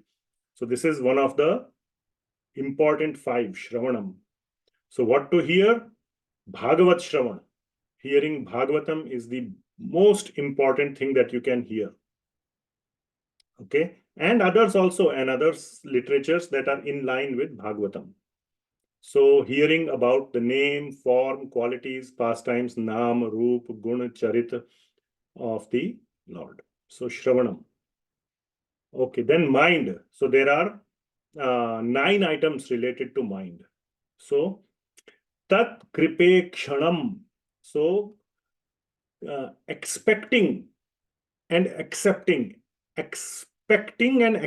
the mercy of the Lord. So you must expect, you must know that the Lord is kind, he is compassionate, he is merciful. So even if you are going through tough time, keep waiting patiently for the mercy of the Lord and know that it will come. Asha Bandha, it is called. Be hopeful that mercy will come. Lord is kind. If child is crying, he knows if I cry long enough, mother will come. There is absolutely no chance she will not. She is busy in the kitchen and sooner or later she will come. Child knows. Like that, we must know that. So expect, and when the mercy comes, sometimes mercy may come in ways which we don't expect. We wanted something, we got it different. Treat it like mercy of the Lord. Don't be like a crying baby that unless I get the specific candy that I want, I will keep crying. Okay? So not like that. Sometimes the Lord knows what is better for us than what is good for us, more or better than we know what is good for us. One line you should write: God's plan for me is better than my plan for me. Write it down. It is this sentence has helped me many times in my life. Okay, Krishna's plan for me is better than my plan for me. So accepting Krishna's plan as his mercy. Then Smriti, remembering the Lord. So this is very, very important. This is in fact one of the very important items, is to remember the Lord. This is not one of the 5, but remembering the Lord is very, very important, because this is what is going to help us in our last moment. Antakale cha mameva smarana muktva kalevaram.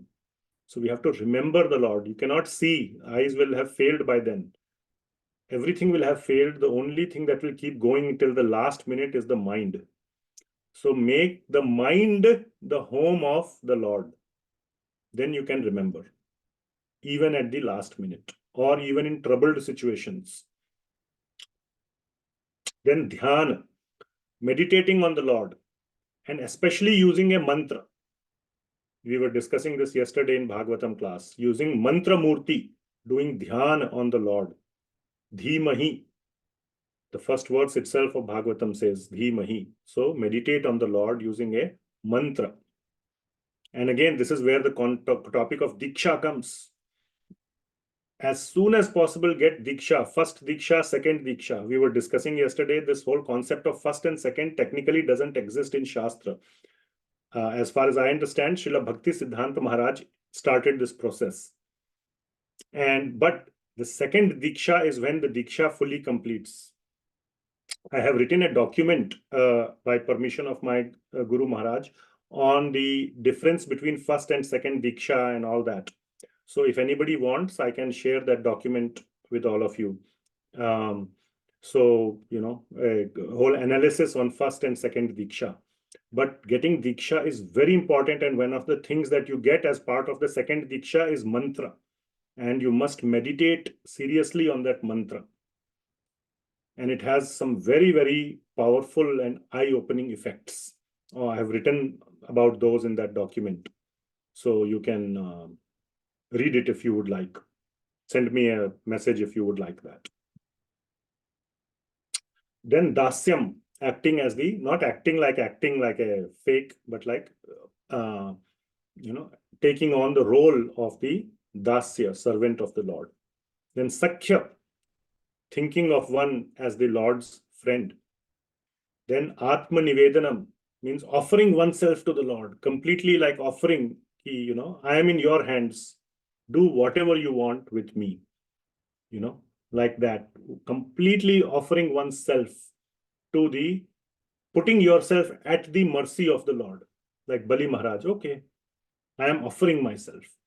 Atma Nivedanam. This is different from Sharanapatti, number 52, last one, surrendering to the Lord. Okay, in this one, it is the example, nice example that is given of Atma Nivedanam is like a cow. Typically, let's say when a cow is sold to a Brahmin or sold to an owner, then owner is free to treat the cow in any way he wants. He can give him the cow more food or less food, or, you know, whatever. The cow is completely at the mercy of the owner. So like that, you know, one puts oneself at the mercy of the Lord, and one accepts whatever condition the Lord puts one in. So that is Atma Nivedanam. Nija prayopaharanam. So Nija, so it says here offering the best, I should have corrected this, best items to the Lord, not just best. Not just best. Nija priya, whatever you like the most, be ready to offer it to the Lord.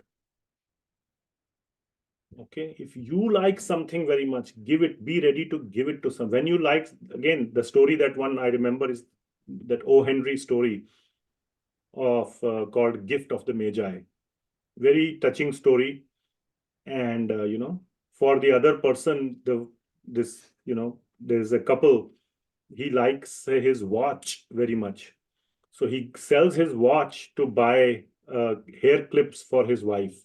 The wife had beautiful hair, but no hair clip. So she gets her hair cut and sold her hair to buy a chain for her husband's watch. So both sell or give up the thing they loved most for their loved one. So very beautiful. So that is the meaning of this. Nija priya upaharanam, upahar mein dena, gift. Give it to the Lord, something that you like the most. And it has to be something unique, not something you can buy a copy of it. Like I like gulab jamun. Okay, I will buy a box of gulab jamun from the store and give to the Lord. That's nice. Definitely nice, but it goes more than that. If you really want to understand, of course, it's not non-Vedic story, but read that story, Gift of the Magi by O. Henry. He's a very old classic author. So you can read that and you may get some sense of this, what it means. Nija priya, something that is so dear to you. Give it to your loved one. And here the loved one is Krishna. All right. Then tad arthe akhila cheshtitam. Tad arthe, for his pleasure or for his benefit. Tad arthe, for Krishna's benefit. Akhila, akhila means all possible. Cheshta. Cheshta means effort. So putting effort for the happiness of the Lord. Now you must know then what makes Lord happy. Okay. Now if you know that making a big temple will really make the Lord happy, then put your Akhila Cheshta in that. Okay. So one must not think this conflicts with the other one. Many a times people want to do big projects, not because they have conviction that it will please the Lord, but because they have the conviction it will please me or somebody else. So basically the point is tad arthe. So you must first understand what the Lord likes and then put your full effort in that activity. All right, then Sharanapatti we discussed that taking full shelter, which means giving up all other shelters and taking the shelter of the Lord. So take is saying that you are my only shelter, you are my only insurance policy. You are still in control of your life. All right, that is the difference between Atmanivedanam and Sharanapatti. So you are still controlling your life, but you consider him to be your only sort of backup or your fallback or your protector. So you are taking his Sharan, that I'm going on with my life. Anything wrong will happen or whatever results are coming is all because of you. Anything wrong will happen, you will solve. But I am still running my life to the best of my understanding of bhakti. According to the principles of bhakti, I am running my life. Atmanivedanam means I have given myself in your hands. If you feed me, then I will get some food. If you don't feed me, I will go hungry. I will not go look for food. That is the difference. Are you following? In Sharanapatti, you will go look for food. If you don't find it, fine. But in Atmanivedanam, you will not even go look. He will have to come and feed you. So Atmanivedanam is a very, very higher level than Sharanapatti. Okay. Then we'll keep going and finish this. Tulsi Sevanam. So now these are Seva and especially Tadiya Sevanam. That is the topic. So Tadiya Sevanam means Seva of someone or some place or something which is dear to the Lord. That entity's Seva. Not directly Lord's Seva. We have discussed Lord's Seva already too much in the previous many limbs. So Lord's Seva has been discussed. This is Tadiya Sevanam, Seva of someone or something dear to the Lord. So Tulsi Seva. So serving Tulsi plant. So many devotees have Tulsi plant and they are doing nice Seva of Tulsi plant in their home. Then Shastra Seva, studying Shastra. So that is called Shastra Seva. Again, Bhakti scriptures. Don't, make sure it is aligned to the previous one. Then Mathura Sevanam, which means living and doing Seva in Mathura. Mathura just doesn't mean Mathura, but Mathura, Vrindavan, all the places of Lord Krishna. So the whole Vraj Mandal can be called as Mathura. So living, so this is one of the 5 limbs, Mathura Sevan, which means living, not just living there and making it dirty, but actually making it better, doing some Seva to make it better, either by doing Krishna Katha to attract devotees or cleaning the place, or there are so many ways to make Mathura better. So, or just by being a very good example of a devotee, okay, or doing Sankirtana or whatever else. All right. Then Vaishnava Seva. Vaishnava Adayaha Seva. So serving the devotees and others. So acharyas and sadhus and even the beggars. You may not know that they are a devotee, but do that. Vaishnava Adayaha Sevanam. So Vaishnava Seva. So that's most important. Serving the Vaishnavas. Actually trying to understand what this Vaishnava, if you have identified a Vaishnava, now giving money may be the most simple and straightforward, but better than that, trust me, if he's a genuine Vaishnava, he will not appreciate that much just getting money. Sometimes he may appreciate, he may have money, he may have actually, good amount of money, doesn't need money, but at a specific time, if he needs something, money may not be able to buy, or something that will just bring a smile on his face. So that could also be part of Vaishnava Seva. And sometimes what they like is you making progress in bhakti. So if you make progress in bhakti, that is also part of Vaishnava Seva. They become happy. So all that is included. Okay, slowly we are coming to the end. Then observance of holy days.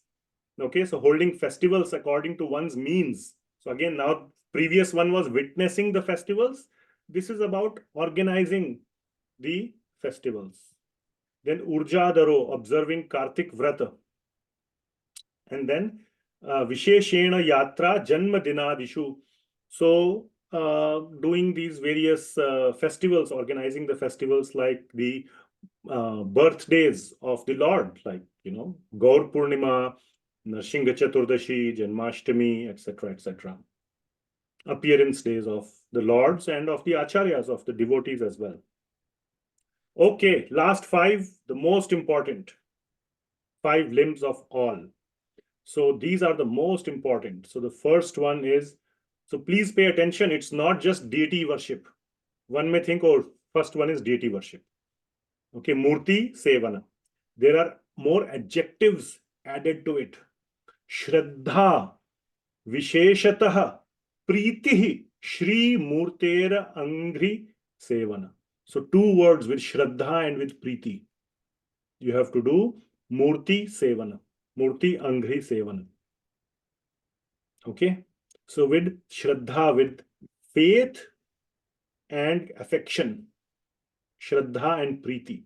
So not just, ringing bell and, doing worship and then, looking at the time, oh, too late, let me quickly do it. The manual says you have to do 7 times. You just do, oh, today late, 1 time. Chalo, wait. Prashadam time is happening. I need to quickly, instead of 20-minute deity worship, today I will do 2-minute, 1-minute version because I want to eat food. Then that is not Preeti and Shraddha. Okay. So very, very important. Preeti and Shraddha Murti Sevan. Then next one, Bhagavat Shravan, or relishing or hearing. One can say, oh, I'm reading Bhagavat, reading Bhagavat. See, so there are some very important adjectives here. Again, 2. Shrimad Bhagavata Arthanam. It's not just reading Bhagavat. You must understand the Artha. What is being said? Try to do some analysis. Read the commentaries. Try to understand. Try to discuss. Do some analysis. Bhagavata Arthanam Aswado. It's not just hearing. Have some relishment for it. Relish it. Aswado. Rasika Saha. 3rd item. With Rasika. With those who find relishment. So find somebody who has relishment, go and sit with them and read Bhagavatam and try to understand what is being said. When you say understand, could be in many ways, understanding each word, each line, each verse or a section of verses. You should be able to say, hey, here's the whole thread. Here's what's happening in this 8 verses, 10 verses. This was the prasanga, or the whole sort of the sequence of events that occurred in this section of this chapter. Things like that. So you have to do Bhagavata Arthanam Aswado Rasikasaha. How much, when we are reading Bhagavatam, how many of these 3 components are present? You need to evaluate. And if they are not present, or if they are not all of them present, try to add them. Okay. Then, not just association. The 3rd one is devotee association. So it's not just association. Another 3 points are there. Sajatiya Ashaye. So Sajatiya means not like Jat Path, not like caste and creed and color of your skin. Sajatiya means like-minded. So association of like-minded devotees. So some may be interested in Kirtan. So you go find others who are interested in Kirtan. Some are interested in reading Bhagavatam. So you go associate with them. Some are interested in deity worship or making garlands or decorating the deities. So find your interest area and find like-minded. That is called sajatiya. That is first point. Sajatiya. Then snigdha. Snigdha means there has to be some affection. Some chemistry has to work. Now you may be there that one likes kirtan, the other also likes kirtan, but they don't, their chemistry is horrible. They don't like each other. So they are both sajatiya, but not snigdha. So it is an and of all these conditions, sajatiya, and there is some chemistry that works. They are, they like each other. And then sadhu sangaha svatovare. That means try to find somebody who's advanced than you. Then it will flow to you. Isn't it? If you are a cup of water and you want to become hotter, you should mix with water that is hotter than you or colder than you. If you want your temperature to go up, you must mix with somebody who is already at a higher temperature. Then your temperature will also go up. If you mix with somebody at lower temperature, your temperature might end up going down. So this means find somebody. So 3 conditions. Find somebody who is more advanced than you, who is affectionate and like-minded. So these 3 words have been used here. Like-minded, affectionate, superior. There are conditions of association. And in the association, what do? Talk about Donald Trump? No. You talk about this one, the previous one. About Bhagavad, discuss Bhagavatam or topics related to Bhagavatam. Okay, I'm saying this because I like Bhagavatam, but it could be about deity worship, or it could be about Sankirtan, or so many other things. Then Nama Sankirtanam, second last, Nam Sankirtan. So there's no attributes to this, but Nam Sankirtan as frequently as possible with full heart. Not who can do the loudest or who can have the best music or the best tune or the most unique tune which nobody else can follow. Not like that also. So Sankirtan, which is very, very done with the intention to please the Lord. Then whether the tune is simple or complex, whether there are 5 people or 50 people, whether there are 2 instruments or 20 instruments, it doesn't matter. So intention is to please the Lord. And finally, we discussed Shri Mathura Mandale Sthitihi, living in a holy place. So not just Mathura, but any place of Krishna Bhakti. And if no such place is there, make your home such a place. All right. So like that, we come to a marathon session today. We covered all the 64 limbs of Bhakti. So any questions? So all glories to Srila Rupa Goswami Prabhupada, Srila Prabhupada, and all my Gurujanas. Okay, so I see there are a lot of these chat questions. Let me see. What are the chat? Any questions are there? In the meantime, you can raise your hand. Otherwise, you can, I'll just see what are the questions. Okay. Should Guru be someone who is inspired by and feels deep connection to? Is inspired, yeah. Not connection you have to develop. But yes, you should be inspired by them. Yes. So it takes time. That's why I'm saying it takes time to find a Guru. Okay, it's not like, you cannot roll a dice and Guru will okay. So it takes time. ISKCON Gurus are very busy to reach or connect to. Yes, that is also true. So it's a challenge. I agree it's a challenge. So therefore, you can have a Diksha Guru. They may be very busy and may not have a lot of time. So within the best circumstance or with the best possible, find a Diksha Guru, then find Shiksha Guru. And if not even Shiksha Guru, find like-minded Sajatiya, Snigdha, and Satovare devotees who are superior to you. Some advanced. They don't have to be Acharya or pure devotee or a, sannyasi or Maharaj or Swami. Just somebody who is more advanced than you so that your temperature can go up. and affectionate and sajatiya. And then you can associate with them and hear from them. And many of the gurus give a lot of classes online, and they may be physically unreachable, but in today's connected world, you can still, get to hear their Vani. So for whatever helps, that part can be done, and physical direct one-on-one association can be done with others as well. And if you feel that is very important for you, direct connection with Guru, there are some gurus who give more time, who are more available than others. So that if that is one of your criteria according to your swabhava, then that could be one of the things to look for in a guru. They don't have much time, whereas the conversation and relationship between Krishna and Arjuna is very, yeah, that is true. So I hope I answered it. Please suggest how to send small temple donation to Portland Temple. Okay, thank you, Surya Narayan Prabhu. My wife will contact you and you can send a donation to the temple. That is very nice, very kind of you. Okay, another question.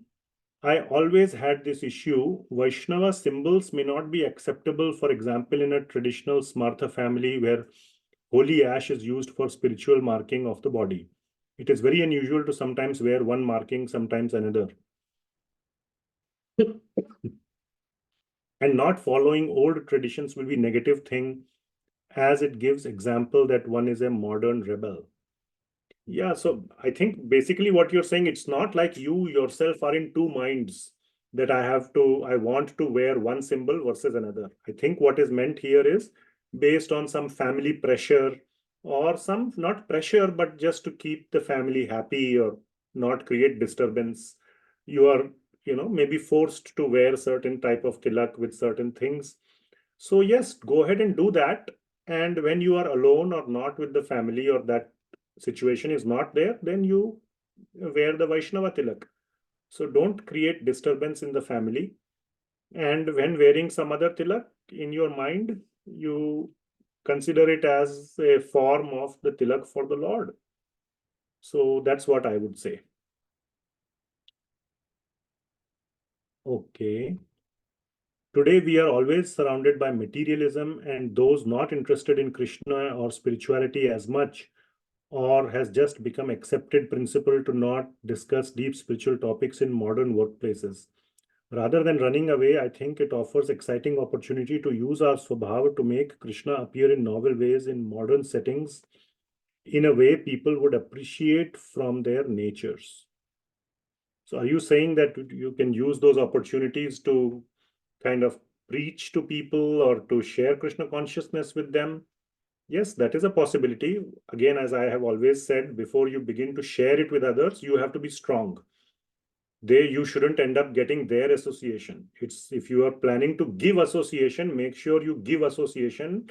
And in the process of giving association, you shouldn't end up taking their association or receiving their association. So if that's what you are saying, otherwise, yes, I agree. In modern workplaces and 99.99%, you will not find such people. So yes, you must, for serious Krishna Bhakti. Krishna Bhakti is not a joke. It's not a hobby.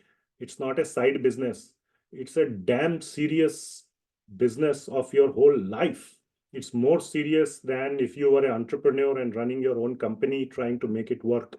Or if more serious than if you are president of a country and Narendra Modi trying to run a whole nation. Krishna Bhakti for you is more serious than any of those things. So yes, if you have to be that serious, you should be that serious. And for that, whatever Sangat Tyaga you have to do, or be careful or mindful of worldly association, you must do. If the goal is to go back to Goloka Vrindavan in this life, it's a serious call. Cannot be a side business. Okay. Like-minded, affectionate, and superior, all needed, or one or multiple, as best as possible, ideally all. Ideally all. So try to find, and one is enough. And if you pray to Krishna strongly, he will send. That is my point. I have prayed and I have got. I'm telling you. So you pray and Krishna will send the perfect association in your life. All right. You have to also look, keep your radar open. They may be in front of you and you may not realize. So, yeah. But yes, ideally all. I mean, if you are snigdha and superior but not like-minded, he is interested in cooking and you are interested in Bhagavatam, then it won't last very long. Or you may be like-minded, but you can't stand each other's face for whatever reason, then, that's not going to last long. So it has to be all three. Otherwise, sooner or later, it might, fizzle away. Okay, and somebody is saying you want the document. Yeah, please send me a WhatsApp and I can send you. I won't remember this chat message on the Zoom. Okay, any other questions? Yes, Vidag Madhav Prabhuji. Hare Krishna, Prabhu. Thank you for a wonderful lecture, Prabhu, and giving us a glimpse of all 64 limbs in one session. And Prabhu, I have a question related to couple of limbs you mentioned, especially Nivase, Dwaraka, and Madhura, and Madhura Mandale, right? Yes. And you did mention that majority of us are following some of these limbs, and especially when I look at these three, Prabhu, is it like physically residing there, or like mentally also can we reside there? These three locations, I mean, residing like holy dhams. Yes, so it is not recommended to reside permanently till we are qualified. Okay, so it is best to not reside permanently. Best is to reside away from the dham in association of devotees for majority, okay, for majority of the devotees, and strengthen our bhakti. And visit the dham for some time, whatever it is, 1 week, 2 week, 1 month, some time, and come back. Get the empowerment, get the recharging your batteries, and come back and make your place of living as a dham where you have a little temple, you have association, you're living a sattvic and in a sattvic environment. Was that your question? Yes, Prabhu. I just want to compare between 7 and 55 and 64. Yes. So just So- want to make sure, like living in Dwarka and Mathura at the same time, like, or residing. That's where my question is. Yeah, so the difference between 7 and the other one, the last one, 64, is that that one is referring to living in a holy place. So that's why it said Dwarka and Ganga Tata. Whereas this one specifically says Mathura Sthan, which means a place of Lord Krishna. The first one is referring to a sattvic place. And Dwarka also is a place of Lord Krishna, but it is not the same as Vraja Krishna. So Vraja Krishna is being given a higher, clearly like that distinction is being made between Vraja Krishna and the other holy places like Ganga Tata or Dwarka. So that due to that distinction, these two items have been separated. And the point of that being as a door or as a gatekeeper activity is to live in a holy place or in a holy environment. And then graduate yourself to get the adhikar, to get the eligibility to graduate to Vrajmandal or to Vrajdham. Vrajdham is very sacred and is not easily attainable. Sure, Therefore, it is at a higher level, and therefore it is not an entry criteria. It is one of the advanced criteria or advanced limb. Sure, Prabhu. Thank you very much. Okay. Anything else? I'm good, Prabhu, on this one. Thank you. Okay. Any other question? All right. Thank you Hare very Krishna. much. Hare Krishna, Prabhuji. I have one small doubt. Yes, go ahead. With regard to Diksha, already we have some Diksha, but that was given by somebody else, and that is also Krishna Diksha. What we can do in this case? So are you following the Diksha that Yes. you've been given, as in the Diksha mantra and what's Yeah, Diksha mantra. and all that? That- There are two types of Diksha. One is called Vyavaharik and one is called Parimarthik. So Vyavaharik means sometimes people get Diksha at very young age, like at 8 years, they also get Brahman fed. Yes, Prabhuji. And like At that, age of 12. as a family tradition. And there is no connection that Guru Pada Ashraya and Krishna Dikshadi Shikshanam and Vishrambhena Gurur Seva, if those aspects are not happening, then really that sambandha with the Guru has not occurred. So that Guru Krishna Dikshadi Shikshanam comes after Guru Pada Ashraya. So there is these aspects, there has to be a connection of the heart that is called parimarthik, or a parimarthik Guru, not a vyavaharik Guru. So you have to see in your situation whether the Diksha that you have from the Guru, it's not just the Diksha is not a process that anybody can come and do it. Like if you have a leaking tap, any plumber can come and fix it. That is not like the Diksha that any Guru can come and the main thing is to get Diksha. Main thing is like to fix the leak. It doesn't matter which plumber came and fixed. So that should not be the case. The Guru is as important as the process or as the event of Diksha. So you have to see in your case whether, that relationship of Padashraya and Vishrambhena Guru Seva is occurring or not. And if that is not, then maybe it is more in the Vyavaharik category than the Parimarthik category. So in this case, should I take Diksha? Yes. Jiva Goswami says that if that is the case, if that is a Vyavaharik that has occurred, then it is perfectly fine to take Vaishnava Diksha from a Parimarthik Guru. Thank you, Prabhuji. Yeah, I do not remember. Hari Parshad Prabhu remembers the verse numbers in Bhakti Sandarbha, but this is directly by Srila Jiva Goswami in Bhakti Sandarbha. There is an Anucheda specifically for this situation, and Jiva Goswami is the backbone of our Sampradaya. Thank So you. if he has said something, it is a line in stone. Understood. Very nice question. Anything else? Okay. So I hope you're all getting ready to, in your mind, to welcome Lord Ramji in Ayodhya. So that's very, very nice event that is occurring. So please, in your hearts, welcome Lord Shri Ram. And I will see you all Portland people in the temple tomorrow. And if not, then in the future class next week. Thank you very much. Srila Prabhupada ki jai. Yeah. Hare Krishna. Hare. Hare Krishna. Prabhuji. Hare Krishna. Hare Krishna Prabhuji. Thank you. Thank you, Hare Prabhuji. Thank you, Krishna. Mataji. Hare Krishna Jai Prabhuji. Govind, Jai Shri Ram. Thank you. Thank you. Jai Shri Ram. Thank you, Prabhuji. Thank you, Mataji.